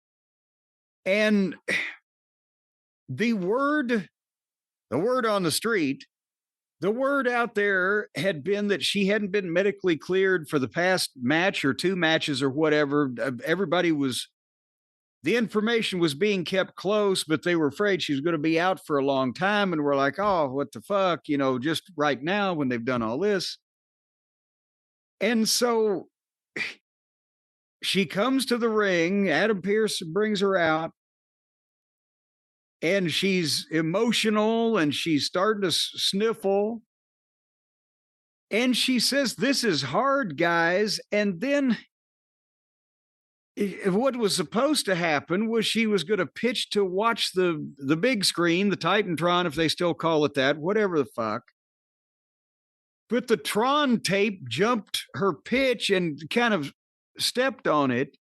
It was like and it was video from Stephanie's podcast with Naomi and which Uso is she married to? Jimmy. And by the way, she's a heel and he's a baby face.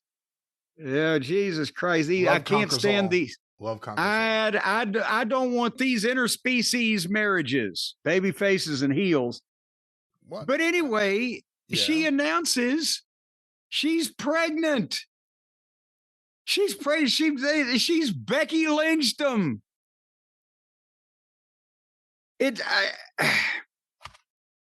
We had just been talking about how much we've enjoyed her heel work. Even here. I mean, eventually, even here in this segment, she's fantastic on the mic and believable as a heel. And it seemed like it was just getting going. And it's gone. And she ain't going to be a heel anytime in the near future because she instantly turned babyface. And I mean, some people are happy about children.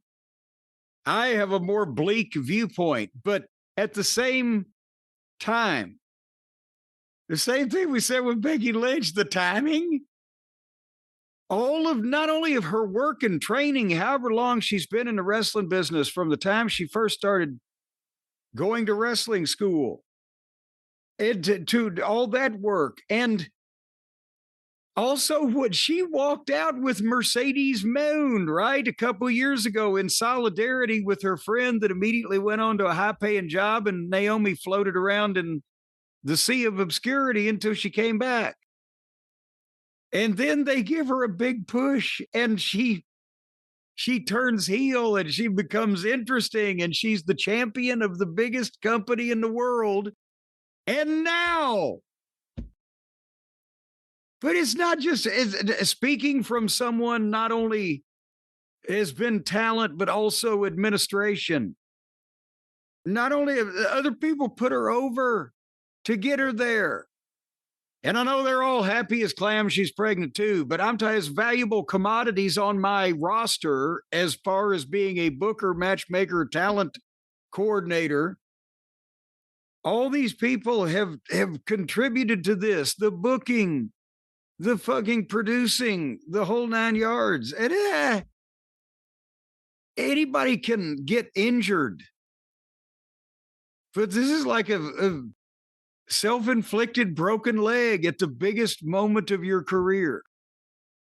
One would think. Congratulations to Naomi and Big Jim. I'm sure this is going to be a wonderful, happy moment for them and their family. That's the way we should look at it. Everybody cries a lot and everybody gets happy a lot in wrestling today. And how good was her promo here? But then she turned, well, here's the thing, she turned heel on Pierce. It says, but I ain't relinquishing shit. And everybody cheered her more because now, no, she can come out and fucking be eating steaks made from Bambi. And nobody's going to boo her now. And she cuts a great promo. All the girls should ought to thank Jimmy. Because none of y'all could have beat me. I'd have beat y'all all up. Come on, that was amazing. That was such that is amazing. That's what I'm saying. And the fans are, you deserve it. And then she just laughed. She was cackling and didn't leave. And the fans chanted, "Baby Uso." And she laid the belt down and said, "I'll be back in 9 months to get it, even if I come back with my baby in my arms." What a heel. And the people, they carried her out of the fucking building on her shoulders. I understand next week she's running for public office in Philly. At one point, they chanted OTC. I don't know why they did that. Well, but no, she said the bloodline will continue. And that's when they did that. Oh, that's true. I don't know why they would go to Roman, though. Well, I guess it was more polite than saying yeet to the pregnant woman. Unless they're insinuating that it's Jay's brother. Jimmy doesn't have a cheat. He doesn't have a cheat. He's with his woman and he loves her. What's wrong with you? No, he doesn't have a chant like he eat. Well, Big Jim. What are these words? Big Jim. You could have done that. Well, Big Bad John. At least it's more phonetic. But here's the thing. They've gotten their former top heel girl over as an even more popular babyface and cannot do anything with her for 9 months and some change, as I believe she put it. I mean, she had just become my favorite person on this show. I know. I was like, yes. I even softened up on this whole thing. But one would think that in today's modern science, one could control these actions. What do you think of them doing the announcement on Stephanie's show? Just so they could show it on WWE TV from Stephanie's show. I understand that they're trying to get Stephanie's show over, and it doesn't sound from the brief clip of her speaking like she's giving them too much help. But with her, Naomi being this kind of a promo, I don't know why in this instance, they wouldn't have her come out and reveal that news herself instead of the awkward pitch to the tape on the screen that got stepped on. She could have really worked them up because she could obviously talk as well. This is right. Yeah. Well. Yeah, when she walked out with Mercedes Moné, everyone kind of thought of, fair or not, Sasha Banks is the big star.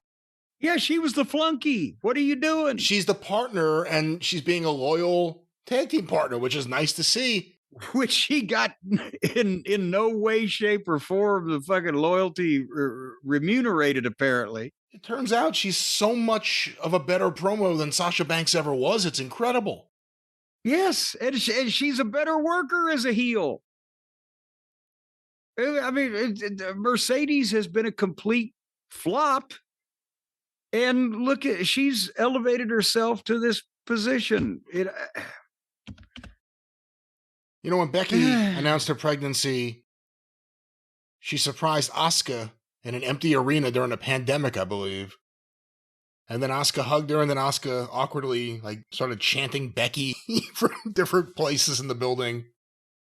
This was the way to do. I mean, the promo she cut here, I can't wait till she comes. If she comes back with a baby in her hand, that'd be amazing. They'd have to have a stunt baby, wouldn't they? Would they let the real baby come out for insurance purposes? No, they'd have to have a midget in a diaper because for insurance purposes. Diaper. Really? You'll see the fucking fan camera of the guy in the back smoking a cigar when he's fucking 2.5 feet tall. El Hijo del Bert Ruby's midgets. Yes, and bring back my midgets. Somebody said they were going to do a Give Me Back My Midgets to Give Me Back My Bullets by Leonard Skinner if they have time. I can't remember who it was. I just saw that comment. That's a spoiler. That's an unfortunate spoiler. Oh, speaking of spoilers, the rest of the program. So what I did from there was I fast forwarded on to the main event with Braun Breaker, the wrestler of the future, the king of the world, Ma, against Jey Uso in the Extreme Rules match. And boy, I love to watch Braun, and he's actually able to have matches. So they still got to gimmick him up too. And they're going to, I know he looks indestructible, but with the stuff he does sooner or later, they're going to fuck up and get him hurt with all this furniture around. They started the match. Jay's punches are just killing me. But he clotheslined Braun over the top rope onto a shopping cart full of shit, because that's what they used to do in ECW. I remind the people that was 25 years ago now, with a shopping cart full of shit that they're going to use in the match. And he sold his leg, and he was selling his leg, but he took a convincing bump. And again, how do you... Hey, come on, kid. This week in wrestling school, we're going to cover taking bumps over the top rope onto a shopping cart full of garbage. And then Jay had pulled a Slim Jim table out about a minute into the match, did a dive, and they went to the break. When they came back from the break, there were about 15 chairs in the ring laying there, a garbage can, a couple of kendo sticks, and Braun was hitting Jay with the lid of the garbage can. And then he was trying to shoot him corner to corner or into the buckle or something, but there was no room in the ring to bump or work or get your footing because all the chairs were laying there.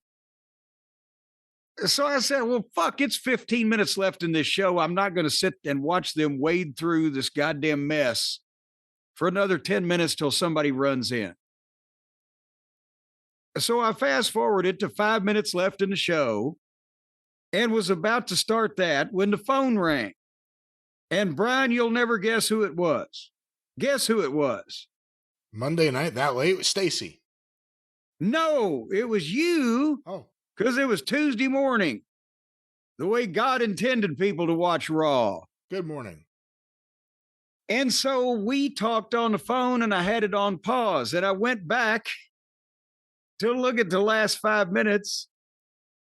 And I hit the button to take it off of pause. And it was starting the Raw show for August the 4th. And no matter what I tried to do on the remote control or with the Netflix, it would not give me the option of watching any episode of Raw. Now, I could watch other shit if I'd have wanted to go and watch other shit, but I couldn't go back to the episode of Raw that I was just watching, or even last week's. I had to watch August 4th. So I don't know what the fuck happened. Who ran in? You can't remember, can you? According to a report from the Wrestling News in the main event, Jey Uso pinned Braun Breaker in an Extreme Rules match, which featured interference from Seth Rollins, Braun Breaker, Bronson Reed, LA Knight, CM Punk, Jesus Christ, and Roman Reigns. Oh, good Lord. Who speared Bronson Reed, getting him back for multiple shoe thefts. And that's the way it was. That's what I'm saying. Again, how hard do you have to fucking work to watch the shows? I didn't ask for the god. I just paused it. I've paused it numerous of times. But on this particular occasion, no, we're going to go back a couple weeks and start over. Because when I hit the thing to unpause it, it started the show over again. And I thought, I'm going to have to fucking go all the way through this thing again. And then it said, no, this is Raw from August 4th. And so on and so on and so on. You didn't mention the Mr. Iguana match. Were you able to watch that?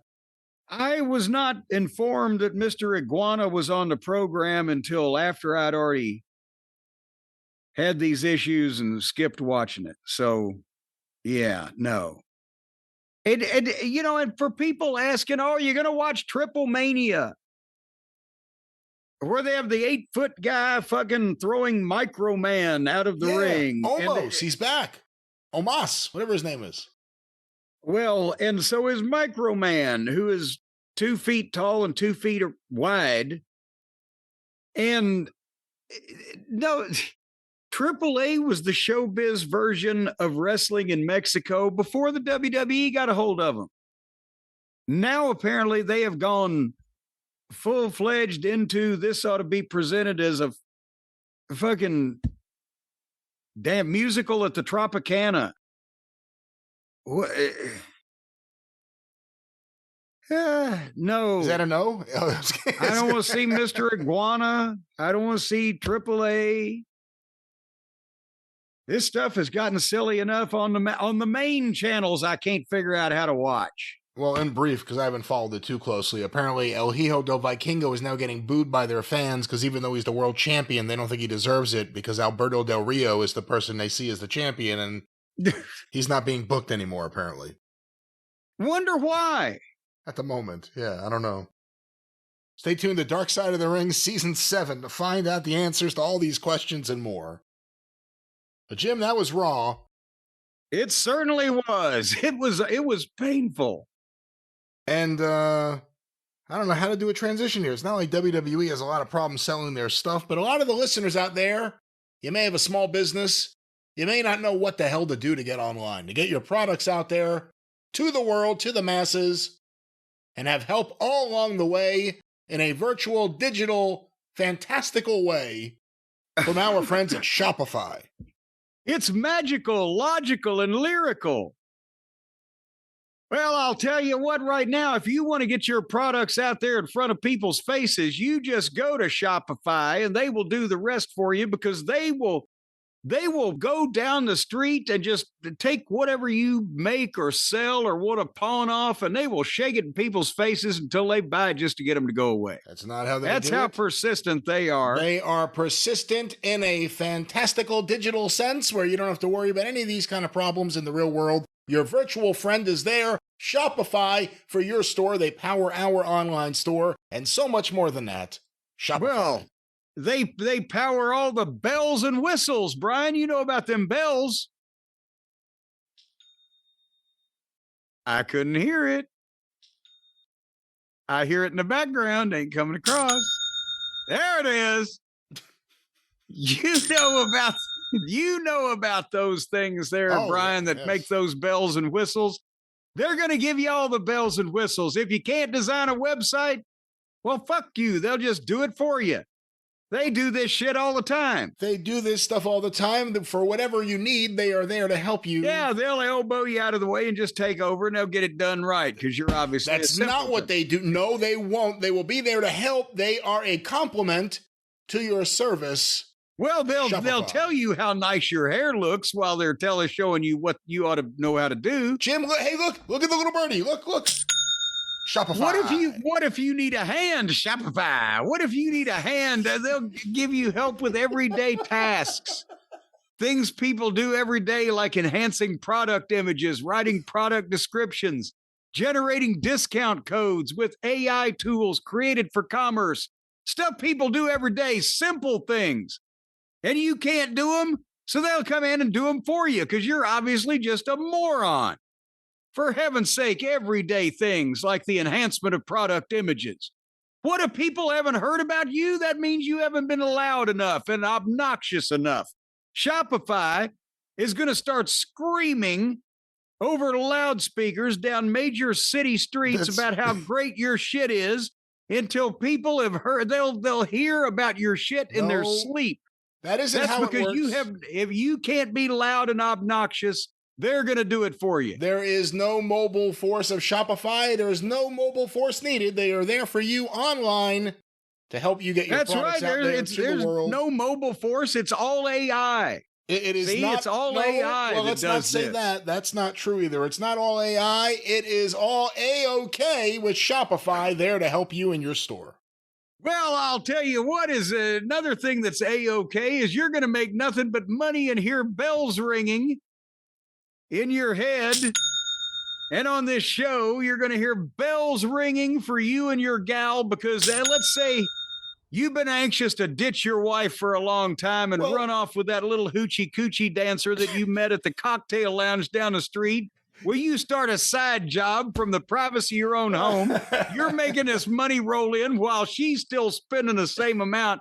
You're putting this in a kitty, and then one of these days, boom, you and Peaches, you're gone. Peaches. You're vapor. You're in the archives, and she's wondering where the money went. It's all because of Shopify. Again, let's give examples that people can relate to, not the tale of a hoochie coochie dancer and her kitty. Let's talk about your kitty, ladies and gentlemen. If you want to get any of that kitty, you need money. You need a successful business. That's Shopify. Right. If you want to put your hand in that kitty and come out with gold, then you got to deal with Shopify because they've got the market cornered and how to do this thing right. And right now you can turn your dreams into reality and bells ringing by giving them the bell never comes in. There it goes. And give them yourselves. That is you, the mortal you with the pronouns. Give yourself the best shot at success with Shopify. Sign up for your $1 a month trial period and start selling right now, today, this instant, before you go any further. At the risk of injury, you must go now and sell. Shopify.com/JCE, $1 a month trial period. How in the world could it possibly be any better than a thing that it is? You said it there, Jim. Shopify, a great deal for the listeners. Shopify.com/JCE.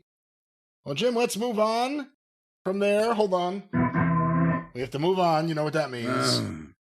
And let's get to some topics and questions. I always have a movement whenever I hear that sound. A lot of listeners have been sending over a variation of a question about this.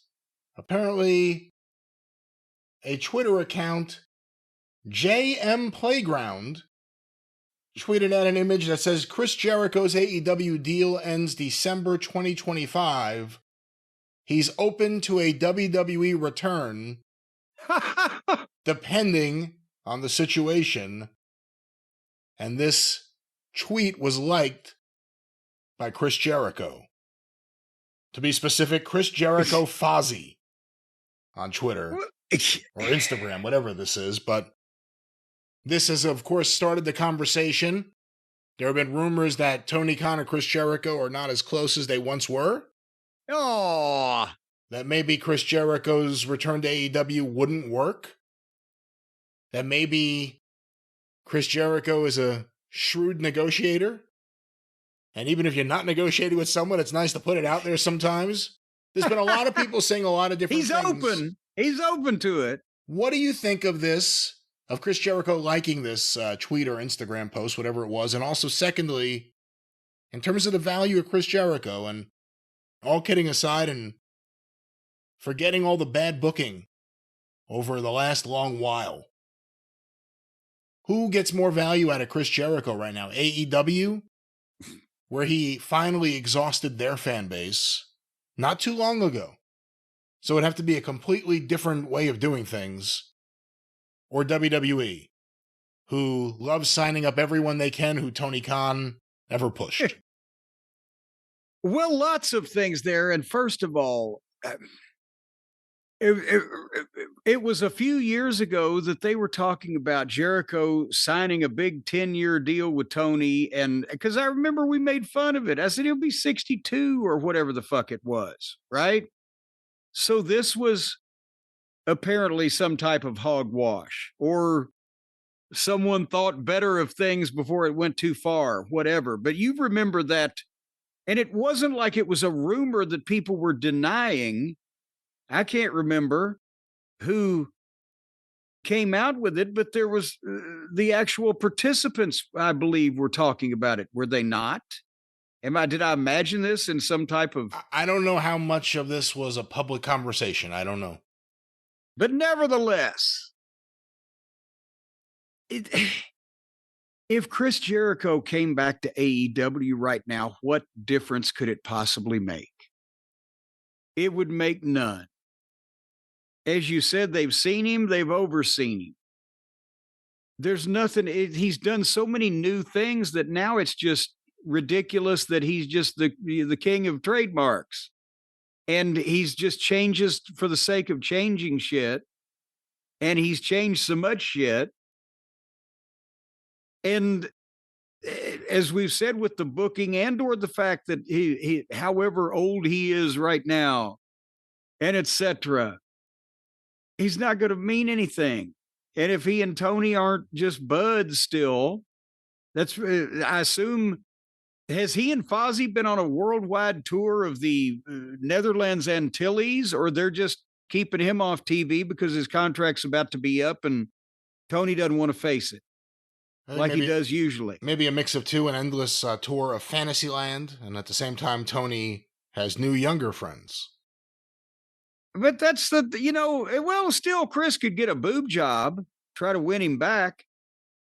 But no, so there's really, Tony has been paying him all this money and will continue to pay money till the end of the year. Why would he pay him any more money when he ain't going to mean any difference? But over here on this other side of the street, you have this company that prints more money than the goddamn governments of many countries. And who they then work with. Yes, who they then get more of their money from. And he's new again to a vast percentage of the audience that they have that doesn't watch AEW and doesn't even know he's been wrestling. And you don't have him come out there and be a fucking weekly TV character. He shocks everybody in the Rumble.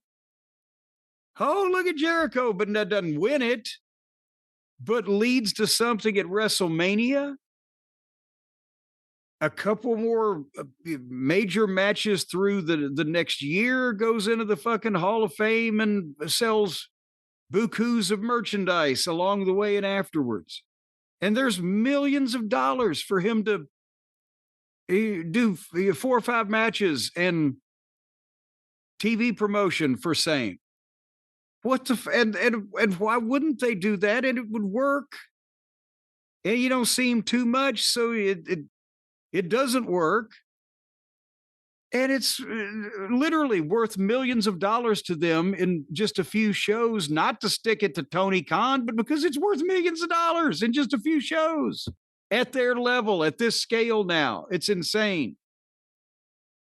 So, of course, he's going to do that, one would think, unless Tony wants to give him millions of dollars to stay home, because wouldn't you rather end your career doing something like that with the biggest stars in the business instead of showing up and playing with the fucking Buckaroos on Wednesday nights? What do you think of the idea that he liked this? I think because he liked it. That's what I'm saying. Of course he's going to do this. I'm sure he's already got it planned. If his contract is up the end of this year, he's not on TV at this point, and with the conditions that prevail that I just mentioned, I'm sure he is already planned this and possibly sent out thought waves that might be picked up somewhere on the other side of the ether, because it's perfect. And it's literally millions of dollars for very little work, as opposed to millions of dollars for aggravation probably every time you show up for work. But if you're AEW, is this in a way one of those things where it's a win, but it appears to be another hit to AEW? Because in a lot of ways, AEW, if they wanted Chris Jericho, Tony Khan would open the checkbook and give Chris Jericho what he wants. You know, if Tony Khan wanted to keep Cody Rhodes, he would have kept Cody Rhodes. So if Chris Jericho leaves, it's because Tony strategically thinks it's okay to lose Chris Jericho. Is he wrong? For all the value he'll bring to WWE, would Tony be right to not give Chris Jericho a new multi-year, multi-million-dollar contract?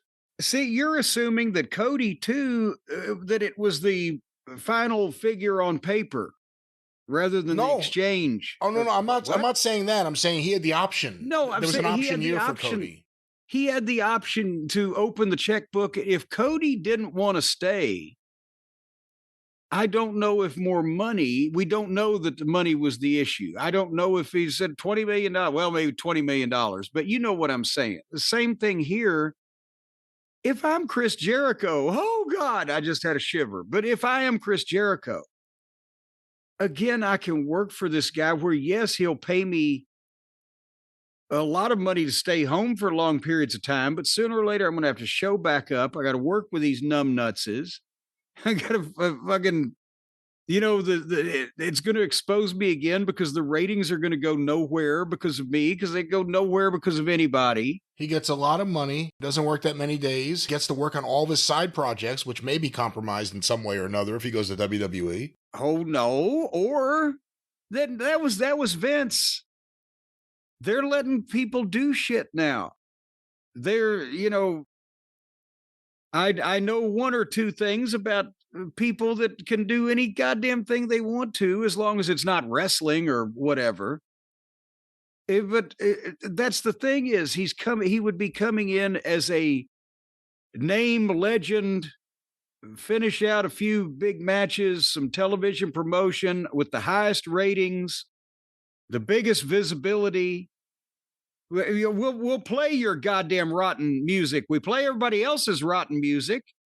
Why wouldn't we play yours? Retirement on SNL on Saturday night's main event, not on Saturday or either one. Yes. You know, a big retirement, a Hall of Fame deal, several $1 million for when you do show up for work, which will be in limited numbers.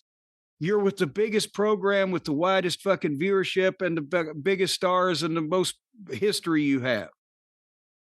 And just here, do this. And they can make money on it by still giving him millions of dollars. And why the fuck wouldn't you do that? Or he can get millions of dollars, but he's going to have to go and be in the fucking, you know, the Bush League or the fucking kids club, or, you know, even if he has fun doing that stuff, it's still a small percentage of the viewership. So even if Tony wants to give him, I'll give you 10 million. Well, but they're going to give me 7, but I'd rather do that. So what's the fucking difference? I mean, it's so what do you think is more likely? Chris Jericho appearing at AEW All Out or Chris Jericho appearing at the WWE Royal Rumble? Well, now, hold on now. You keep giving these, I don't remember whether they're all in, all out, all poop, September. Whatever. No, if the contract is, what are you asking now? If the contract's up in December. What's more likely? Him appearing at the next AEW pay-per-view, All Out. I see. Or WWE Royal Rumble in January. What about both? I'm not saying that wasn't one of my options, but okay. Well, I'm not saying that he will never appear for AEW again. It doesn't look like it. It looks like Tony's just freezing him like he does everybody else, but he might show back up. He might show back up and put somebody over. But if he showed up and did something, that might give also the other side the reason to believe, well, they're making another play for him, so we got to up our offers. So maybe he'll say, "Hey, Tony, I'll come put somebody over for you." He gets on that TV and the WWE offers him more money. Who the fuck knows? But I'm saying he's batshit crazy if he has the option to go to the WWE when his contract is up in December and he does not choose that option. Jesus H. Christ. He needs to get a new agent. Well, Jim, on the topic of AEW contracts, a report we have here, someone sent this link from Essie Scoops by Andrew Reeves. Who is Essie? I keep hearing about her. Well, this says Danhausen reportedly requested AEW not pick up his option. A new report has provided an update on the contract status of AEW's Danhausen, confirming he will remain with the company well into 2026. The extension was reportedly due to time missed for injury and was, here's a quote here, apparently against his wishes. According to Fightful Select, Danhausen's original AEW contract was scheduled to expire on July 1st, 2025. However, due to time that he was on the shelf with a torn pectoral muscle, his contract has been extended and will now run into 2026. The report adds a significant layer to the story, noting that this extension was apparently against his wishes. It was believed he requested they didn't pick up his option and was ready to leave the company. It says here that he has not appeared on AEW television since appearing in a battle royal at the World's End pay-per-view in December 2023. Jesus Christ. His last match under the company banner was for Ring of Honor, February 2024, and he made a one-off surprise appearance at the most recent Ring of Honor Final Battle. But there are no creative plans for him, it says here. What do you think of this situation? I mean, we're talking about the Jericho contract. Let's talk about Danhausen, who we haven't seen apparently since 2023. I wonder, is his family calling to get a welfare check done?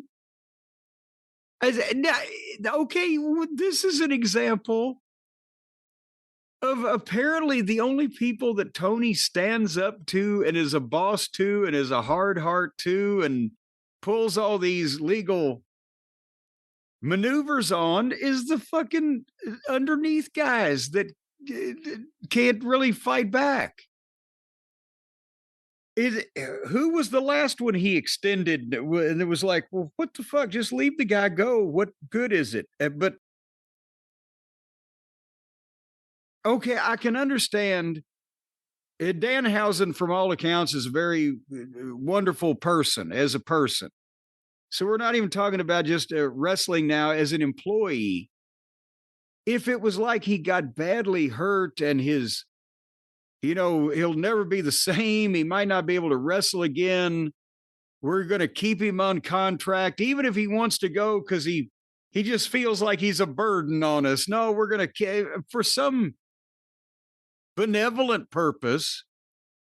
But when you're not using a guy, and when they signed him, they never used him really that often from the time they signed him. So he was hot on the internet, and Tony loves that kind of thing. And I'm not knocking the guy, but I'm knocking Tony for, just signing fads and then getting their hopes up or whatever.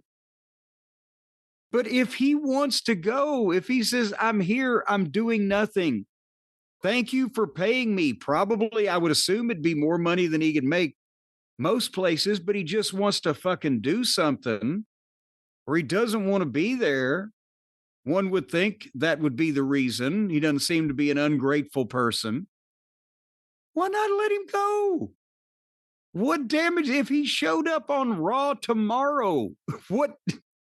What damage could that possibly go? So I'm not going to, just rant and rave at Tony for keeping guys on contract to be nice to him because they were out for so long and hurt or whatever. He wants to make sure they're paid. But if you're not using somebody, they've never been a main event attraction for you. and they want to go somewhere else where they can do something, and then you extend the, isn't that just being a big bully? Am I being too soft-hearted on Dan Meister? Well, it depends on what's behind this. You know, William Regal got out of his contract by saying he wanted to go home and be close to his son. Miro went to Bulgaria. If they wanted to make Danhausen a fucking NASA astronaut right now, what difference would it make? It was William Regal was featured in everything. And yes, he gave him a line of "Who Shot John" to get the fuck out of there. Well, I'm sure you're aware, and not saying it's true because I just don't know, but there is a line of thought people have that Danhausen is somehow punished because he's friends with CM Punk. Do you think that's a fair thing or not a fair thing? Well, that would be ridiculous. Well, if it was true, it would be ridiculous. And again, you know, Punk's friends with a lot of people. Why take it out on the guy that's not important to your operation in any way? You just have legal right to him. I don't understand that. If he wants to go, it ought to be as easy as Tony saying, "Hey, I'm sorry we couldn't do more, but we loved having you. And the door's always open when you come back, but right now you're going out, so don't let the door hit you where the good Lord split you. See you later. Have fun with Mr. Iguana. We'll see you later." There you go. Whatever. What different? If you know, it's not like goddamn one of his main event guy MJF suddenly says, "I want to be on Raw next week. I need to get the fuck out of here. Let me go." Well, not so fast, Mr. MJF. But it's Danhausen. But how many people has Tony disappeared off his TV? Ricky Starks. You know, Wardlow's still under contract. Ricky Starks left after just being frozen off TV for what, almost a year? 8 months? Yeah. Whatever it was. It's a weird thing that Tony does. I've heard it said as simple as if he thinks you're going to go somewhere else, he doesn't want to give you his TV time to sell yourself. But then you have guys like sitting out for a few years. I mean, Danhausen hasn't been on TV since December 2023. We're coming up on 2 years. Where's Britt Baker? Where's Wardlow? Where's Camille? And these are just like current cases. Jungle Boy. Where the hell's Jungle Boy? What? I forgot about him. And thank you for reminding me, son of a bitch. I finally forgot about him. And here you mention his name. But that's... I wonder, should somebody do a list to see if Tony is paying more wrestlers to stay home than he is to come to work? Yes. I would like to see that list. Yes. Well, we'd like to see a lot of lists these days. Which one do you think we'll get first, that one or the other one? I think neither nor would be my guess. But there we go, Jim. That's that one there. Danhausen's contract. Good luck, Mr. Hausen. Mr. Hausen, good luck to you. Became a star here on the show way back when we used to play cameo calls. That's when we discovered that, there's something behind the whatever the hell this is. Let's get some questions here, Jim. He could have been a member of the House of Svengoolie now if he hadn't signed with Tony. This question was sent via email to CornyDriveThru@gmail.com from Joe. In a past video, you mentioned how Florida Championship Wrestling used to be aired on Spanish TV channel 47 in the New York, New Jersey area. I've always been curious as to why. I can't imagine it was intended to draw fans to the matches, and I don't see who it would benefit, other than the fans like me, who were starving for something other than the WWF squash matches on WOR. Well, actually, for some period of time, there was some cooperation, as we've mentioned, between Vince Sr. and Eddie Graham, where, you know, some of the Florida guys would go and some of the rotating crew of heels that would challenge the WWF champion or WWF, whichever era that was, what might come in from Florida. Dusty made shots in Florida at the same time. Remember, they had the Harley Race superstar Billy Graham double title match. One of the 2 or 3 they had in 78 was in the Orange Bowl in Miami. And So I think looking back on it now, and tell me what you think, Brian, because we're more, even though this was a little bit before your time, you're more familiar with the station and the market, et cetera, the way they did things. Vince Sr. didn't mind that show being on that station because it wasn't any competition to him, and indeed may expose the fans to some of the wrestlers that he might be going to bring in. And at the same point, it was more of an auxiliary kind of promotion without, there was no chance Eddie Graham was going to run against him. It was a cooperative thing. And also it may have been a backstop because he had lost his television before. That's right. In the New York market in the 60s. I believe he had it maybe before anyone else had it. And remember, it wasn't just Florida. It was also Los Angeles wrestling, which was Mike LaBelle, and there was always a good relationship between those two offices. Yeah, so, well, like we talked about earlier in this program with Jarrett, at one point, Louisville Wrestling having 2 different shows per week on 2 different stations. If it happened again and Vince Sr. had lost his primary TV, then I bet you at least a couple of dollars that the WWF show would have taken the place of the Florida or the LA show on the Spanish channel just to have some presence. So he had kind of a insurance policy, and the smaller stations like that, they loved wrestling because it did ratings. Because they didn't exactly have, fucking All in the Family or whatever. Jim, our next question sent to CornyDriveThru@gmail.com is from Kyle in Columbus, Ohio. The term box office appeal you hear about a lot in wrestling.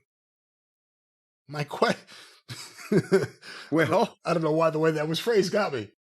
My question for you is, if you were going to rank the top 3 all-time Bloodline members with box office appeal, who would you pick? The Rock? Roman Reigns? Would Yokozuna make the cut? Interested to hear your take and love the show. Well, now he's not the Bloodline that was the Bloodline on television recently, but just everybody in the Samoan family is what he's saying when he says the Bloodline? I believe so. That's the way I took it.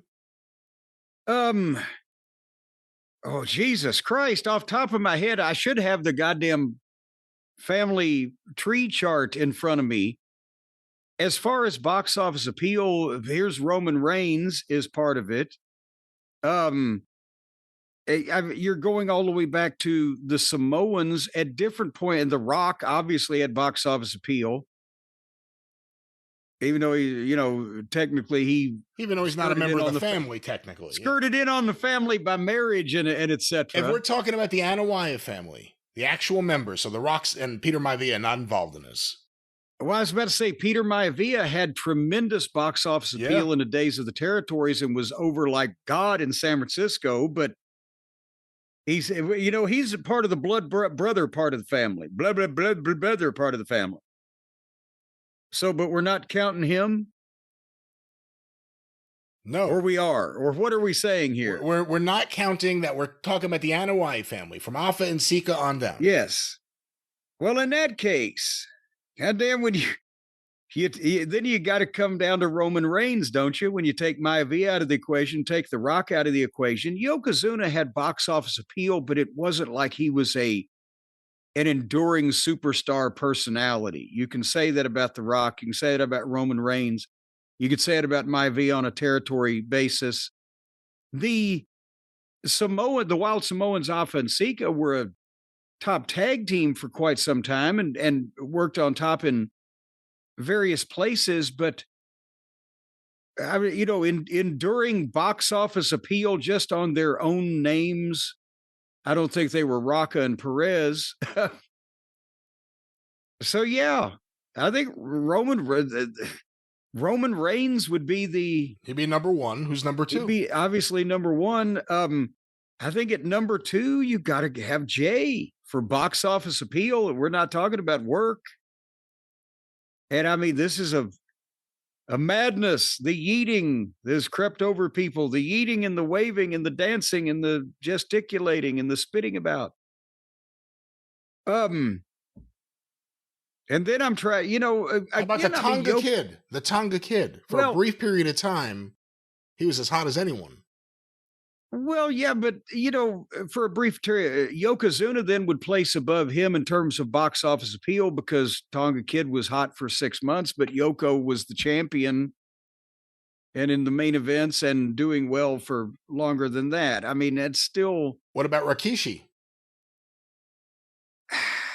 They liked Rikishi, but Rikishi was never the WWE champion.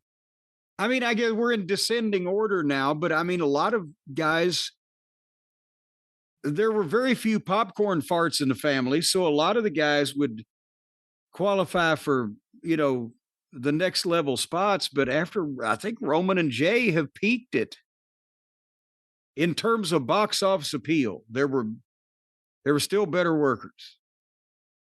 Well, we'll see what Naomi and Big Jim have to say about that. But Jim, our next question sent via email to CornyDriveThru@gmail.com from Charlie in Starkville, Mississippi. He's back. And thank you, Charlie, by the way, for the birthday gifts that arrived at Castle Cornette for both Stacy and myself. Well, Stacy's birthday is August 29th and mine is September 17th. So he saved the postage and mailed both together. Ladies and gentlemen, I did not know this transaction took place. There was nothing nefarious behind me picking this question or this email here today. I just want to make sure I say that on the record. I had no it just happened to come up, so I could payola, this payola crap going on. This is not pay for questioning or pay for answering. I'm nobody's PayPal. Well, let's go to Charlie's question. Mercedes Moné. Oh, Christ. Recently said, if you don't have the passion for the business, get the F out. Moné said, if you don't love it, if you don't want to try and grow, get the fuck out. What are your thoughts on Moné's take and her passion for the business? Well, I don't think I've ever said of all the things I've ever said that she didn't just love what she was doing. I don't believe I ever made that accusation. She loves what she's doing, and she's convinced she's really good at it. And she is, again, apparently convinced of her own star power to the point where she can tell others, hey, if you don't want to get better, get the fuck out of here. Be as great as I am. She's a rotten actress. She's physically unimpressive. She's bleh to me in the ring because she misses as much as she hits, or she's trying to hold her wig on top. And, but she loves what she's doing. We can't deny that. She's just not really very good at any of the parts of it. And did I mention those rotten promos? But she's got dedication. I just don't know if I was her, I'd feel the need to verbally chastise anybody else to work harder when, well, I guess she's working hard. I mean, you can take a goat and give them a hammer and tell them to build a house. They'll bust their ass, but I don't know what it'll end up looking like. I don't know what kind of example that is, but well, it's an old analogy they used to draw down in the old days. Where? Well, people around my old places of living. Your old places of living, of course. In a way, Mercedes Moné is kind of like the best example.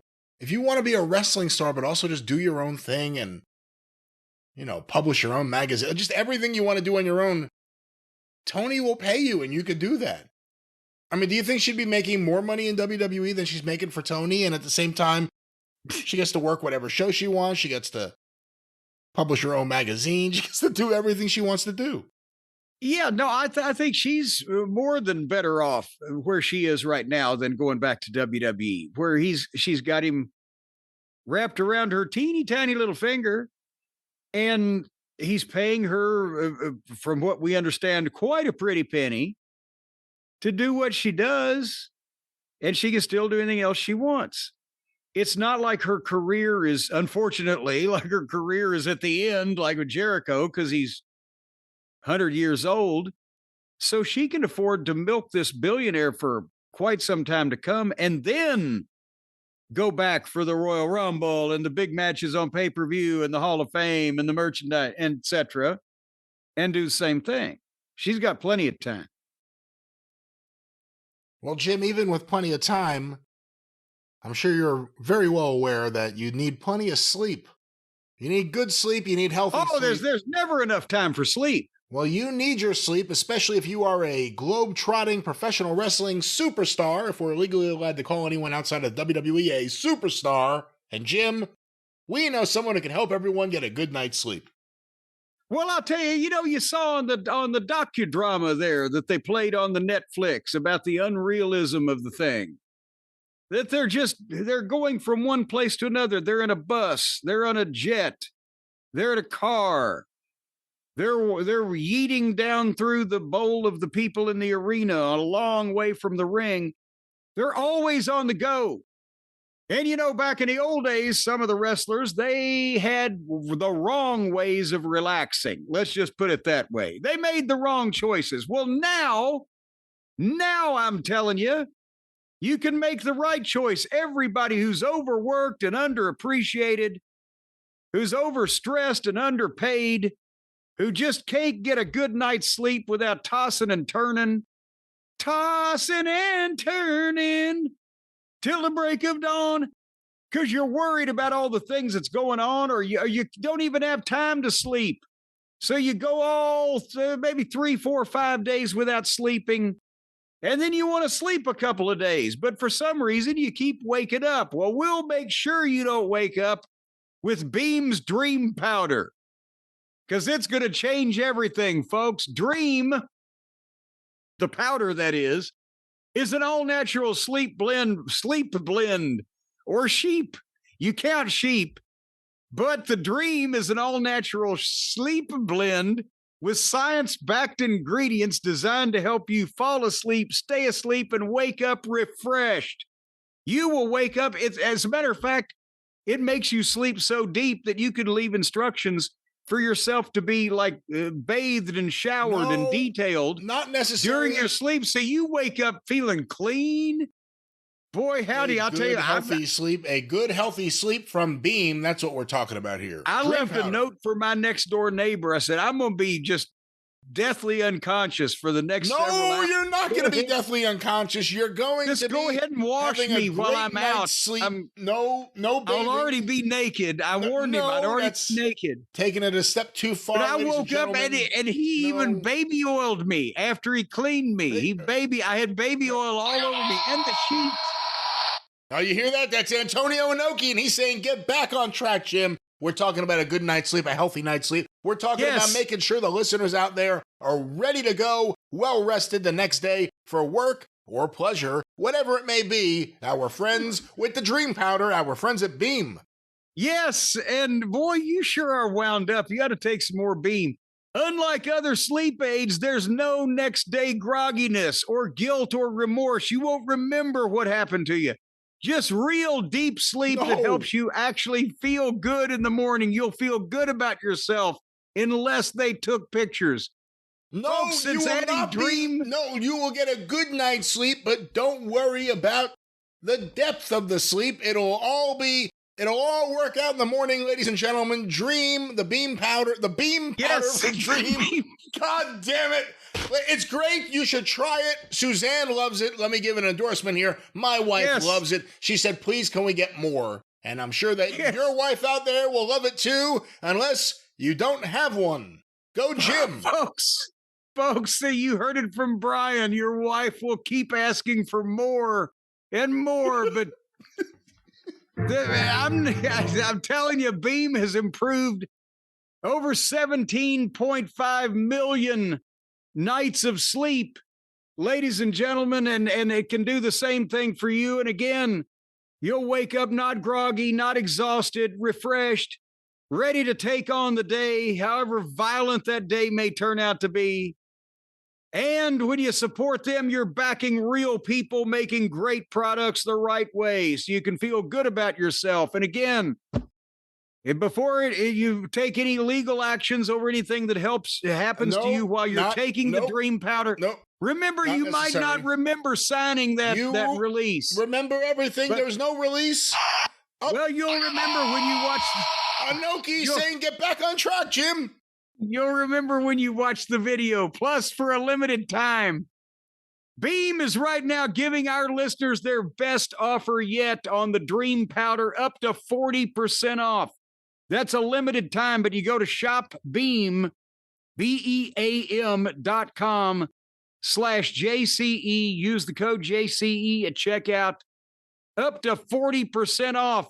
Shopbeam.com/JCE and use the code JCE. Forget about the propofol on the black market.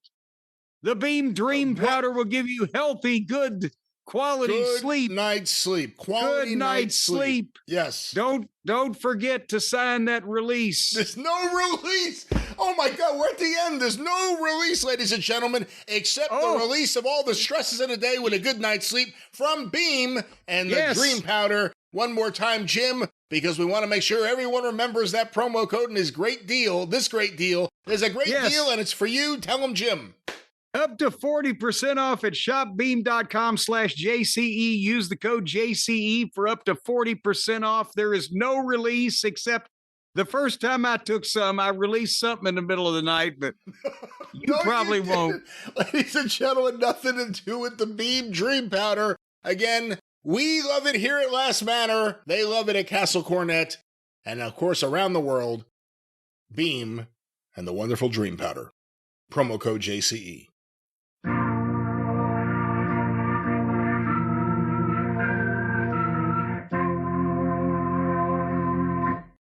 All right, Jim, you know what that sound connotates? Of course, that means it's time for questions and answers. More questions and answers here on the Drive Thru. I thought it meant, shall we gather at the river, the beautiful river. Well, Jim, let's go to our next question. This was sent to CornyDriveThru@gmail.com from Chad. Oh, Chad. Now, Chad has a question. Well, let's drop everything and talk to Chad. Hope you are doing well. His pressing needs. Hope you are doing well. My question is, why do some of the wrestlers today remind me of someone trying to remember steps to a dance? I could see it in their eyes. Them counting in their head. It drives me crazy. And I'm not talking about NXT. I see main roster wrestlers doing it. Is it because they don't call it in the ring anymore? And that's the question from Chad. Yes. Well, yeah, short version is yes. And I mean, there's other factors. They've obviously, as we can see by Unreal and the footage of the producers, they have not only worked this match out step for step and told it to the producer so that he can tell it to the truck, but also to fit the time that they're being allotted, and they're trying to go through this pre-agreed upon routine without missing anything and without fucking anybody up and caving anybody's face in a limited amount of time. And that unfortunately all leads to, especially the younger guys, the greener guys, or the guys that are just not that sure of themselves. That's why we talk about no facials. They're just going through it. It's boom, boom, boom, boom, boom.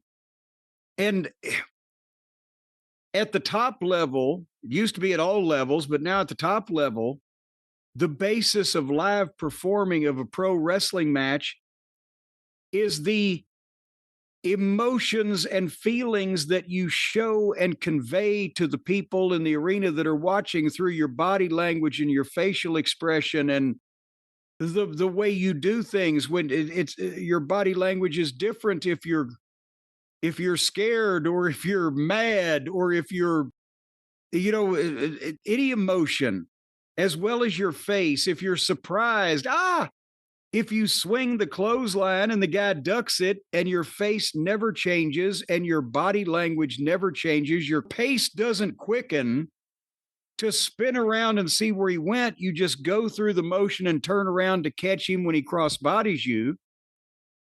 That is how you tell the people, like, who's he? What's he here? Who asked the question? It was your friend and mine, Chad.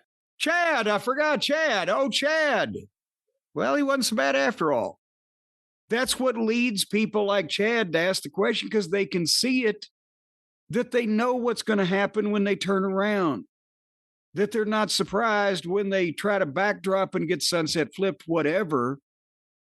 That's why it's more important, and why we always try to teach the reaction you have in between the moves is more important than the moves. If somebody gives you a big power slam and you pop right up and don't acknowledge it, you had a shitty reaction in between the moves.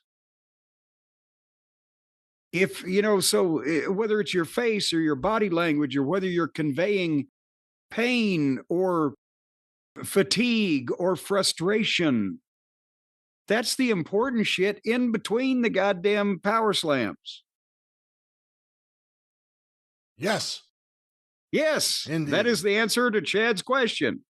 Our next question, Jim, sent to CornyDriveThru@gmail.com from DJ Bo in Shanghai, China. Okay, I don't believe any of that. Which part of it? Just any of it. DJ Bo? You don't believe he's a DJ? I don't believe the name, and I don't believe he's in Shanghai. Has he been Shanghaied? He's in Shanghai, China, Jim. While there's many questions about what Vince McMahon's next move is, it's a shame he isn't utilizing his important pro wrestling history knowledge to fill in details from his unique vantage point on the sport. He ain't going to be around forever, especially if he's zooming his car down highways and byways. If Jim could ask Vince McMahon any 3 questions from the perspective of a pro wrestling historian, what would they be? So no scandals or anything, really just talking about, what would you ask him if you had 3 questions? Well, I've never thought about this a day in my life. And I was around him and asked the majority of the questions that I wanted to ask that I thought he would answer that wouldn't get him mad at me. I don't know whether I ever plainly asked him, but the feeling came through. What the hell are you thinking bringing the Ultimate Warrior back in 1996? But here's the thing. If you don't talk about, much less talking about the scandals, and I would ask, what the hell were you thinking? But just you would have to ask Vince about business, meetings, deals, controversies, something related to his business that he was involved in, and then you would get the Vince answer. So in some cases, why bother to ask the question? But as far as wrestling history, besides the deals he was in, what was it like when, your dad and Bob Arum and you and everybody was involved in the Ali Inoki promotion and etc. It would still all be about business. There's nothing about wrestling history, just the sport of wrestling itself, that Vince would probably have been able to answer well or even give a shit about unless he was personally involved. And then it was always business. He wouldn't remember the finish of a fucking match, except, Koloff beat Bruno in the Garden. He'd get that one. Not only that, but if he wasn't involved in the business or in a business dealing with a territory, like he may have been talking to, I guess Ann Gunkel would have been before him. He probably would have been talking to Ann Gunkel. He didn't know what went on in any of the other territories past how it might affect his business or his ability to get their talent. He didn't know any of the gossip. He didn't know any of the landmark happenings. He didn't give a shit. He didn't read any books or any even fan publications like when Scott Teal, before he was doing professional stuff, or any of the historical research that fans did back in those days. And I'm sure he hasn't read any of the modern day books. So you could probably tell Vince McMahon more about details on wrestling history past anything that he was personally involved in or anything that his dad would have ever told him about dealings that he had with other guys. He recognized all the old timers' names. If I mentioned Willie Gilzenberg on commentary or did a column in the magazine under the pen name Joseph T. Mont, then he would get a snicker out of it, but he didn't give a shit about history. So I know I haven't answered the question, but does that answer the question? If you could ask him any 3 questions and give him a truth serum where you knew he would tell you the truth, what would you ask him? Not a Vince answer, but a real true answer. I'll tell you 1, 2, and 3. I would want to know what steps he took and who he said what to in between the time that I pitched the idea, just double cross some bitch, get your belt back, and Montreal, to determine exactly how he took that and convoluted it into him becoming Mr. McMahon. He didn't even have it. He thought he was going to be the babyface at first, but how he interjected himself into it and had to be the one to call for the bell and all that shit, his thought process, and who really knew what from when for who, how. All right, how about that? So all your questions would be about Montreal. Yes. First, second, third. Just what the fuck? Some people just can't let it go. Well, I'd like to know how the fuck he got what I said out into what happened. All right, Jim, our next question, sent via the Cult of Cornette Facebook group, was sent in by Jennifer Craig. What is the purpose or meaning of wrestlers wiping their feet before climbing through the ropes to get into the ring? That's okay. Well, good. Keep it short. Respect for the mat. Respect for your wrestling surface. It goes back to the carnival days in some respects when guys would have to walk through sawdust or maybe cow shit or whatever just to get into the ring. And when you get up on it, you wipe your feet off on the apron because you got to get in and wrestle around in the middle part of it. And that is better for you when you don't have cow shit on it. And then it's taught in most, well, I don't know what's taught in most wrestling schools, but it used to be taught when guys broke in and or then in wrestling schools when that became a thing, just show a little respect for the mat and the surface and your fellow opponents. And it becomes a habit for a lot of guys. Yeah, what about heels doing it? In my mind, I'm picturing Dr. Tom Pritchard for whatever reason doing it. Well, but see, that's the thing is it's not for the people. I mean, some guys that would do a big thing at Flair with the big robe and he'd wipe his feet and he'd have the referee hold the ropes open and he'd take the robe and, they might incorporate it, but other guys just get up and just do it and get in. It's not really for the fans. It's for the business and your opponents. The Thugs used to do it like in tune to the song. I don't think it was intentional either. But tough enough. It was a catchy song. Yeah, Tough Enough went with like the wiping of the boots. But Jim, let's get another question here. This was sent via the Cult of Cornette Facebook group by Timothy Proctor. I remember his father, Dr. Proctor. He had the patent on the red rectum rockers, the constipation pills. All right, I don't know about that, Jim, but here's the question from Timothy Proctor. Looking back, what does Jim think was the most underrated feud or storyline in Smoky Mountain Wrestling that fans today don't talk enough about? Oh, gosh. I don't know which things the fans are not talking enough about these days.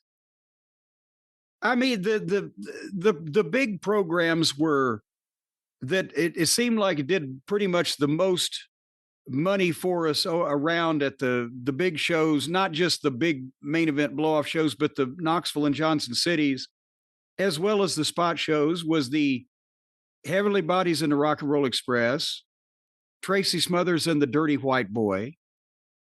And then, to be honest, the Rock and Roll and Lee and Candido, that might be one of the underestimated ones because they did good, especially on spot shows, of course, the rock and roll. Me and Bob Armstrong, a lot of people talk about, but at the same time, a lot of people don't remember we had Dory and Terry Funk work the program with the Armstrong boys, Scott and Steve. And those were some cool tag matches that were different, featured different guys. There was Chris Candido and Bobby Blaze.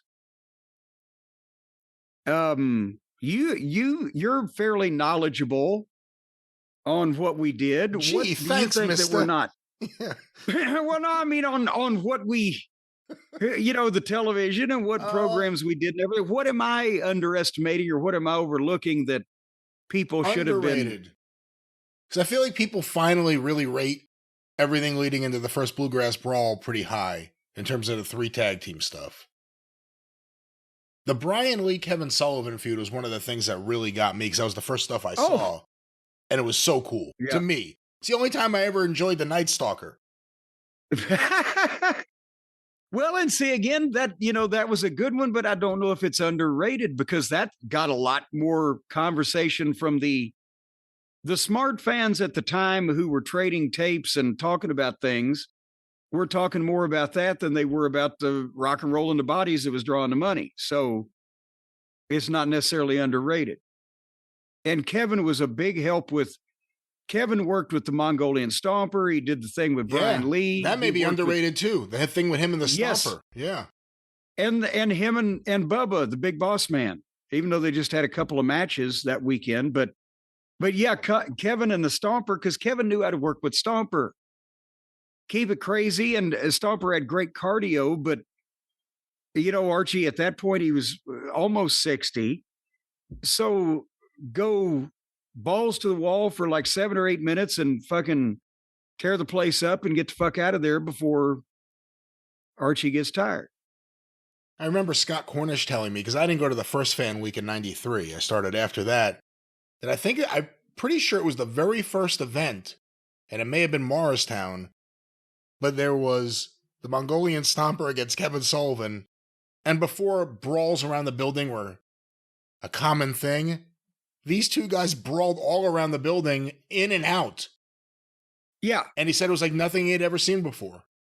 Well, and see, that's the thing is because that's what you did with the Stomper, but nobody else did that.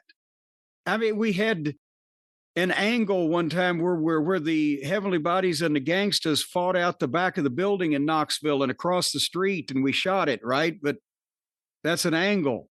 And we had a gang fight match with the Bruise Brothers and the Bodies where they fought all over the building in Knoxville one time. But that was, the stipulation that we did that year, right? So, but with Archie, he's supposed to be crazy. And the bigger that you can build that 10 minutes of chaos up, it was like the Sheik without, snakes and too much blood. And that's the thing, Archie couldn't get juice anymore, the Stomper, because he worked for the sheriff's department. He transported prisoners. Some of them, they had AIDS. He didn't want any open wounds, right? They were, okay, we don't have to. It's still it's you. Play the Halloween music. And everybody goes crazy. And it's wild and it's in and out. And I remember that night they went out the back door and they came around, they fought back in the front door.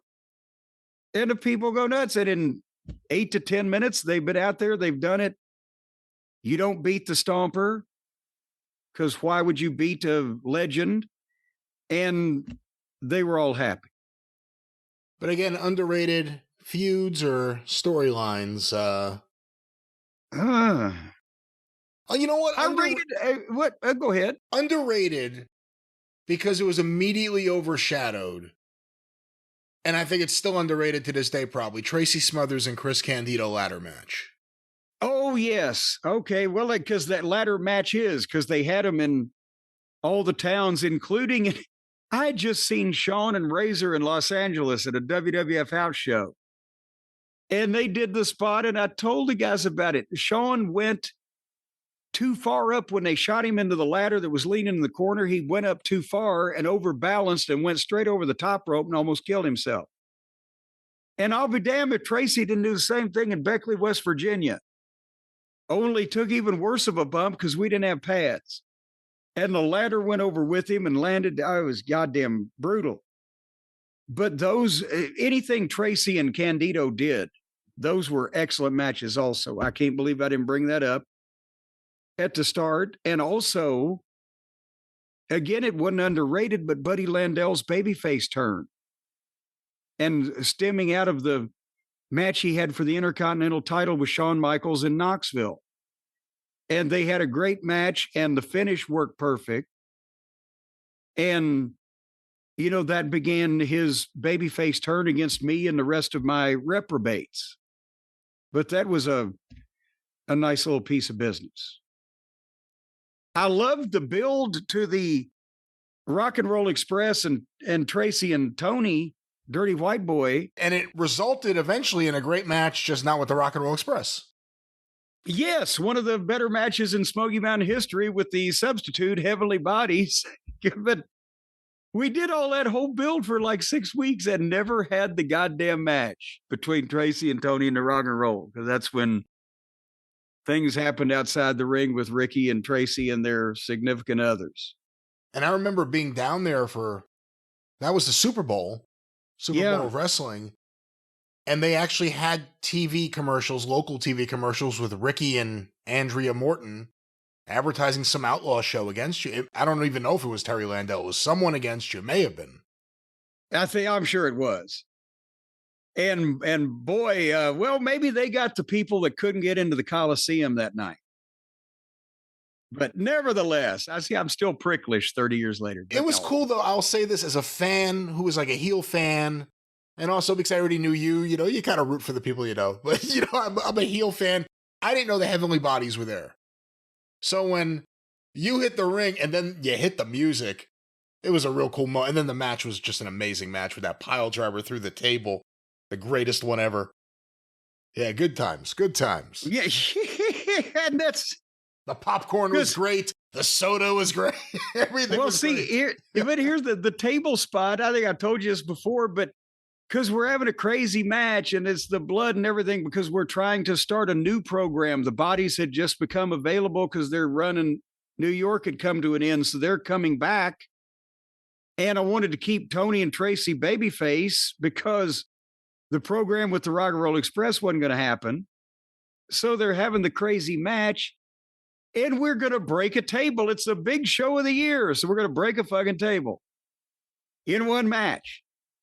And Tracy backdropped Tom out on the floor. He backdropped him onto the table, but it didn't break because he hit it at a slant rather than straight on. So I buzzed by. I said, break it some kind of way. And as Tracy got up and grabbed Tom's a pile driver, whatever, and Tracy gave him that pile driver, and it's not one of the Formica tables like they sell at Home Depot. The Knoxville Civic Coliseum in like 1964 had bought 7,000 of these tables that they still had. I mean, I was there in the 70s, and this is the 90s. It's the same fucking tables. And they were particle board. And when Tracy gives Tom the pile driver, Tracy's ass went just in a hole through the table without breaking the frame. And Tom went in on top of him and they were stuck folded up like a pocket knife. Tracy ass first and Tom head first in this fucking table. And you couldn't do that on purpose. Somebody ought to go buy all the rest of those tables from the Knoxville Civic Coliseum. You know, I just saw, I think you retweeted it, Tommy Noe put up the show notes because he was the ring announcer that night in Knoxville. And I had never seen them before. And it reaffirmed just a thought and a feeling I had. You know, that Judge Otto dealer promo. Like when I would think back to it, I couldn't remember when it was. I kind of thought it was like in the middle of the show and it went for 20 minutes. Turns out it was right before the main event. Maybe that's why it felt so long because we were ready for the main event. Yeah. And there's this guy, and we thought at first, because we didn't know. We don't know who like the Knoxville local TV celebrities are. I think a lot of us smart fans thought, oh, there's a new heel manager. Okay, there's a little gimmicky for the area, but let's see where this goes. And then it went nowhere. What they trying to tell you to Come down to the car lot and buy some cars. No. Where it went was we got our monthly check from fucking Classy Motors is where it went because Judge Otto Dealer got to tell him. But did you read the format real close? Because tape, that's where the tape was changed. Yeah. Judge Otto Dealer was covering the tape change before the main event, so we made sure we didn't run out. Did he know that? Well, I didn't bother sharing it with him. No, but was it like, go long, we need the extra time, go long? Was that no, I knew he was, whatever he went, it was going to be too long. So I just said, do the thing you're supposed to do. It was like a fever dream for a while because he never appeared again on like TV unless you got the commercials with the show. It's like, who was Judge Otto Dealer and why did he disappear? I've got to go back and check the paperwork, but I think they may have paid for the pizza for the pre-show pizza party for the Golden Circle tickets also. The judge gives the right verdict, I'll say. But thank you for the question. This next one was sent via Facebook. The Cult of Cornette Facebook group sent by Adam Roscoe. What is the first thing Jim bought with his first big paycheck, excluding houses and cars? Excluding houses and cars. I never purchased a house until I moved to Tennessee to run Smoky Mountain Wrestling, and I got a 3-bedroom house out in the woods for $69,000. And I never bought a car with a big paycheck in wrestling because I already had a car that worked, and as long as it worked, we're driving them till the wheels fall off. So why have a new car? I've talked about my cars before. I think, did I total up the other day? I've only owned 9 vehicles over the past almost 40 years, and one of them only had for 2 months before he got totaled in that wreck. They all end up with 200,000-300,000 miles.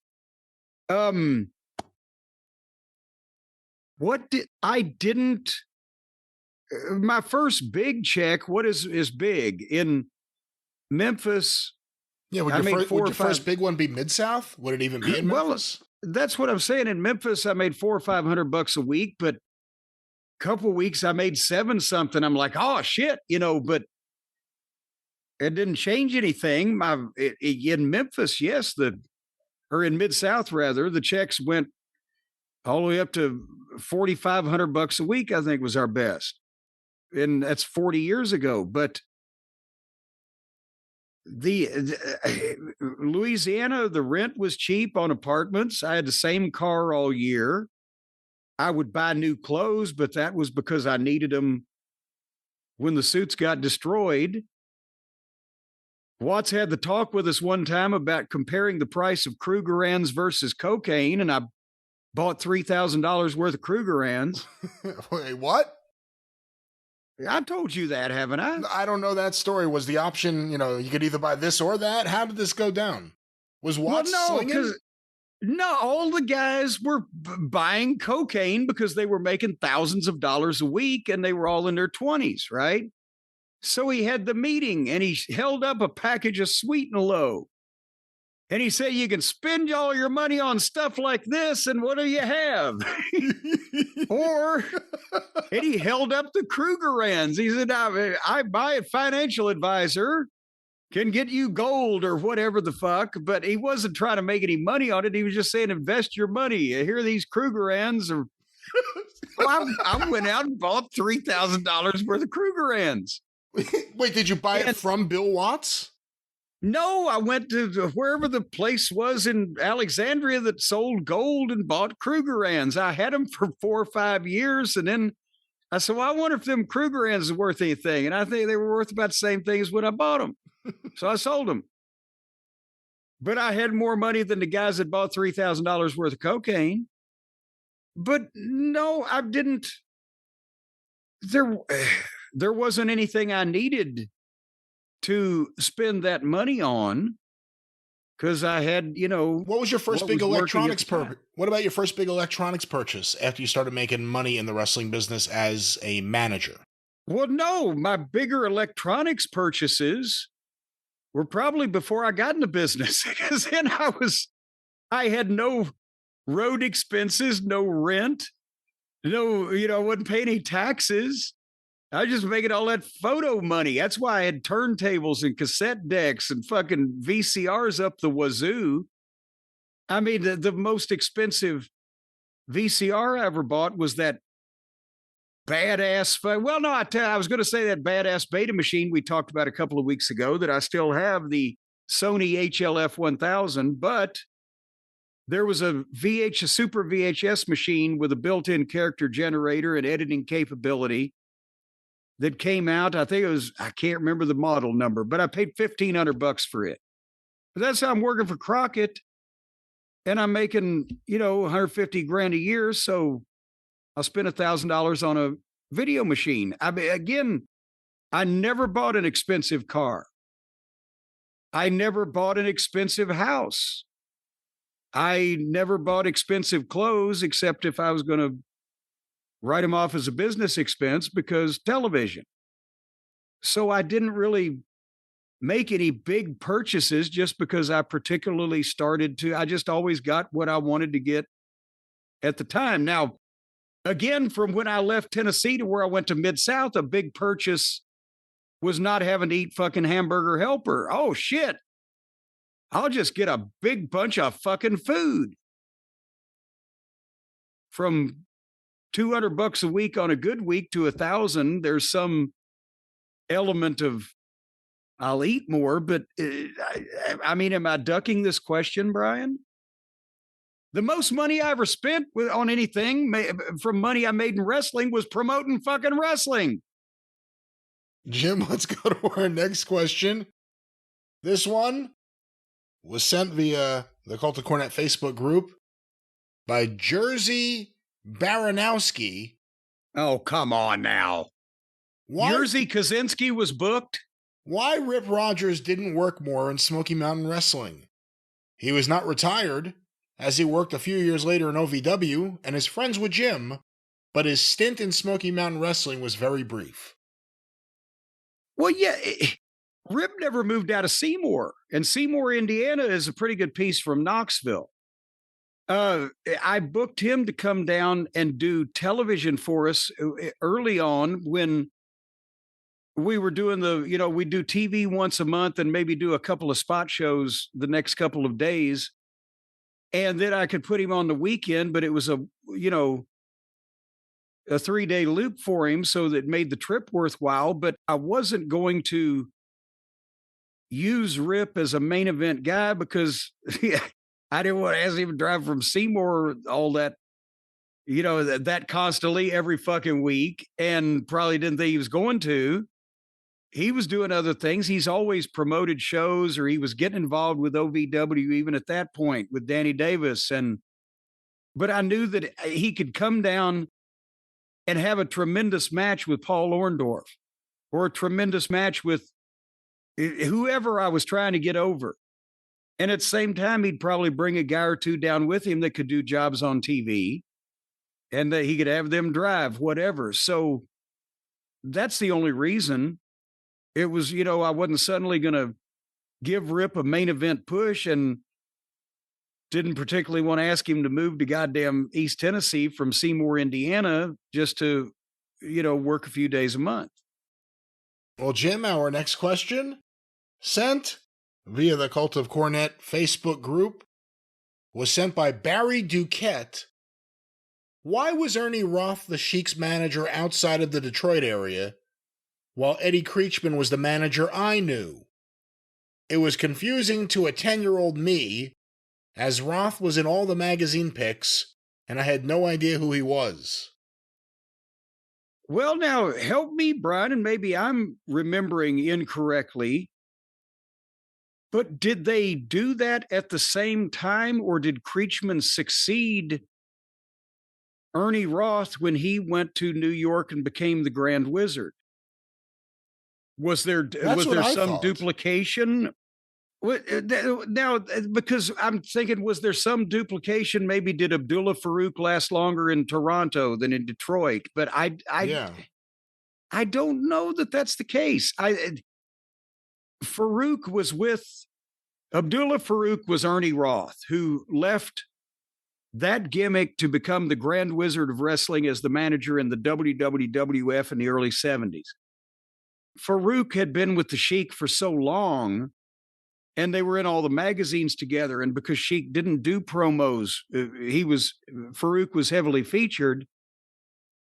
But I am remembering, and somebody like our friend Supermouth Dave Drayson or somebody in the Midwest can confirm this, but Sheik had to get somebody else when Ernie went to become the Wizard, and that's when Creechman filled the spot, because I know by 1974, Creechman was the full-time manager because he's the one that came to Indianapolis with Sheik when he settled the war with Bruiser. So I think 73 was the line of demarcation between Abdullah Farouk and Eddie Creechman.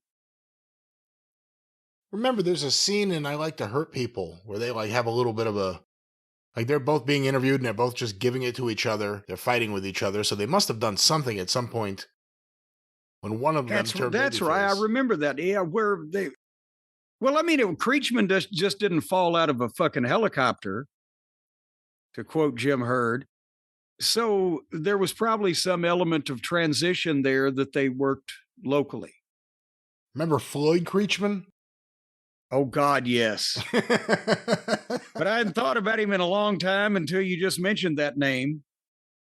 Well, Jim, let's go to our next question now. This was sent via email from CornyDriveThru to CornyDriveThru@gmail.com, excuse me. Or we're talking to ourselves. We're asking our own question. This is a mess here.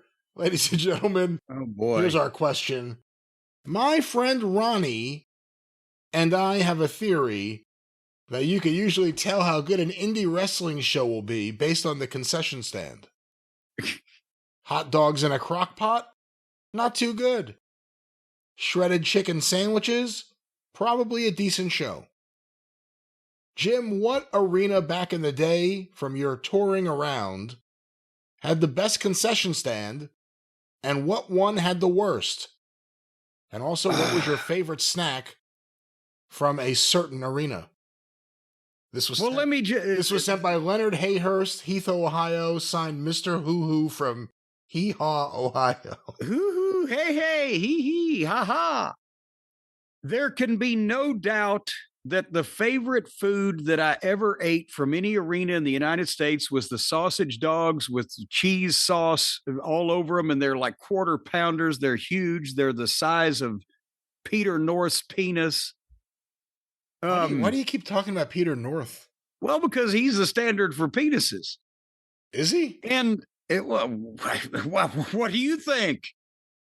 Who just take a look at that and think of somebody to get their eye put out. I don't know. I hadn't. No, that's a teeny little fucking thing. You can barely see it. You got to get a magnifying glass.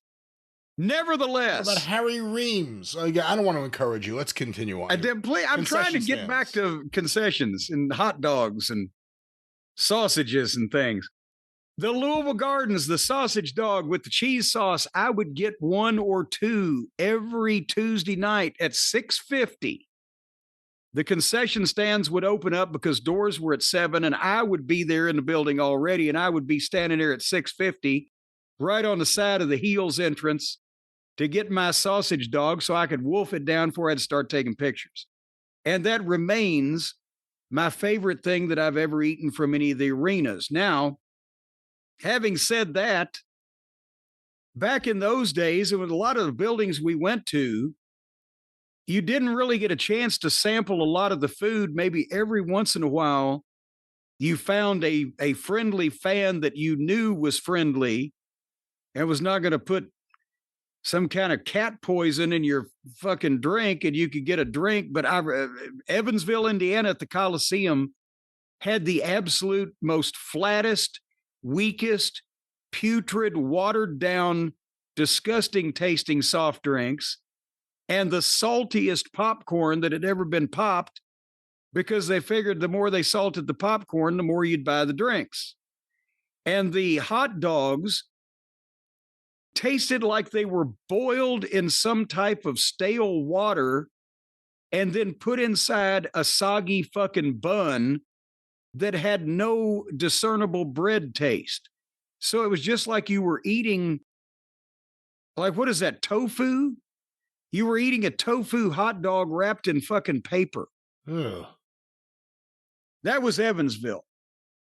Now, a few of the buildings used to have good pizza, but this was before the days where it was really fashionable for any of the sports arenas to have the variety and the gourmet cuisine that they have today. And you were basically salty popcorn, hot dogs of questionable quality, soft drinks that may or may not be watered down, and occasionally pizza that at least gave you some type of feeling that you were eating something. That was about it. Overly salted popcorn. Well, that's an old trick. Bobby Fulton swears by that on his shows. And that's what that's what it's on sale now, ladies and gentlemen. And there you go. And that's the thing. When we were running the goddamn Smoky Mountain spot shows or Ohio Valley Wrestling spot shows, and you'd look out in the building and you'd see the goddamn house wasn't that good, you'd send the word back, salt the fucking popcorn, because at least they'll buy more drinks. All right. Well, let's get another question or two in here, Jim, before we need some drinks. This one was sent to CornyDriveThru@gmail.com. It is from Mike. Jim, I am sure you've been asked this a million times, but who is the best spear in wrestling? Well, I haven't been asked that a million times. Because to be honest with you, until the last, 10 years or so, nobody really did it that much except for Rhino. And Hacksaw Duggan used to do a thing that they called the spear. Remember that, playing on his football background, but he would get down in the 3-point stance and he'd run and he'd leap in the air and he'd give you a shove with both hands and it looked like he speared you with his shoulder. So it was a whole different thing. But besides Braun Breaker, who is, again, with the speed and the fucking ferocity and everything, I think it's the best one today. Roman Reigns may have got more mileage and made more money with it, but Rhino in his day, just that fit him. I still think the Gore is my favorite one of those because, he looked so good doing it. That looked like a thing he would do, and guys took great bumps off of it. So that would be that would also be my thought, is suddenly out of nowhere and the sun is shining, it's raining outside. I thought somebody was pissing on my office window. That seems like a logical conclusion to come to. Jim, what about Goldberg's spear? Oh, I forgot about him. Yeah, he was really killing people, though. So, yeah, it looked good, but he was fucking making people's children born dizzy. So that was a good one, but I think you have to take a point or two away for the actual internal damage. What about Edge? Shit. Is that thunder? Yes. I swear, it is a sunny day in my front yard. I'm looking out the window, and it just started pouring rain for a second, and now it's thundering. Somebody's mad at me for the way I'm answering these questions. All right. Well, obviously the world is coming to an end. We'll wrap this thing up pretty quickly. But what about Edge? What about Edge? Wait a minute. Here comes the frogs. The frogs are falling from the sky. We'll stop when you get to the locust. Edge. Jim, what about Edge's spear? Now, we had them in May, the locusts. Edge, well, he did it good too. But when you're looking at Braun Breaker and you're looking at Rhino, yeah, I'll take Edges for I'll let those two motherfuckers hit me. What about Roman Reigns? Well, I said Roman Reigns probably made more money with it. I mean, he does a good job of it and it's believable, but you don't have the speed of Braun Breaker nor the perception of impact of Rhino.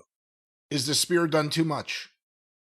Yes, because you've named 18 people that do the fucking spear and I keep going back to the same two.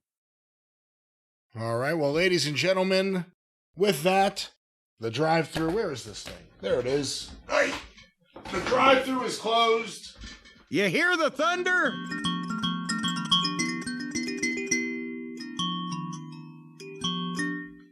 All right.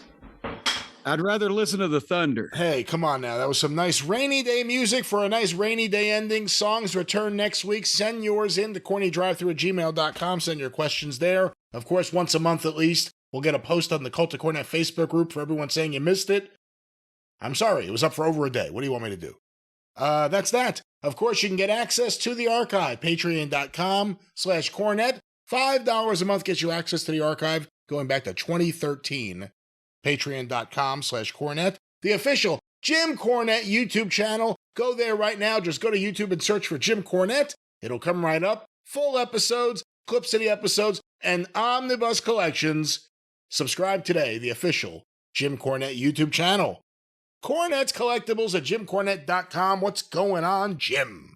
Well, before I get electrocuted by lightning hitting the house, I'll just say that in the next couple of weeks, we're going to have big news on a wonderful holiday sale with brand new merchandise for all the fine people. And until then, those T-shirts are half price. JimCornette.com. At JimCornette.com. The drive-thru is brought to you by the loves of Stephen Pinu, 877-50-STEVE. Get even with Stephen, NewLawOffice.com. And that's it. You listen to the wrestling news every day wherever you find your favorite podcast. Get your wrestling news in the morning wrestling newscast, thewrestlingnews.com, or wherever you find your favorite podcast. But until the experience in a few days, and next week back here on the drive-thru, for Jim Cornette, I'm the great Brian Last. Heavenly Thunder. Tally-ho!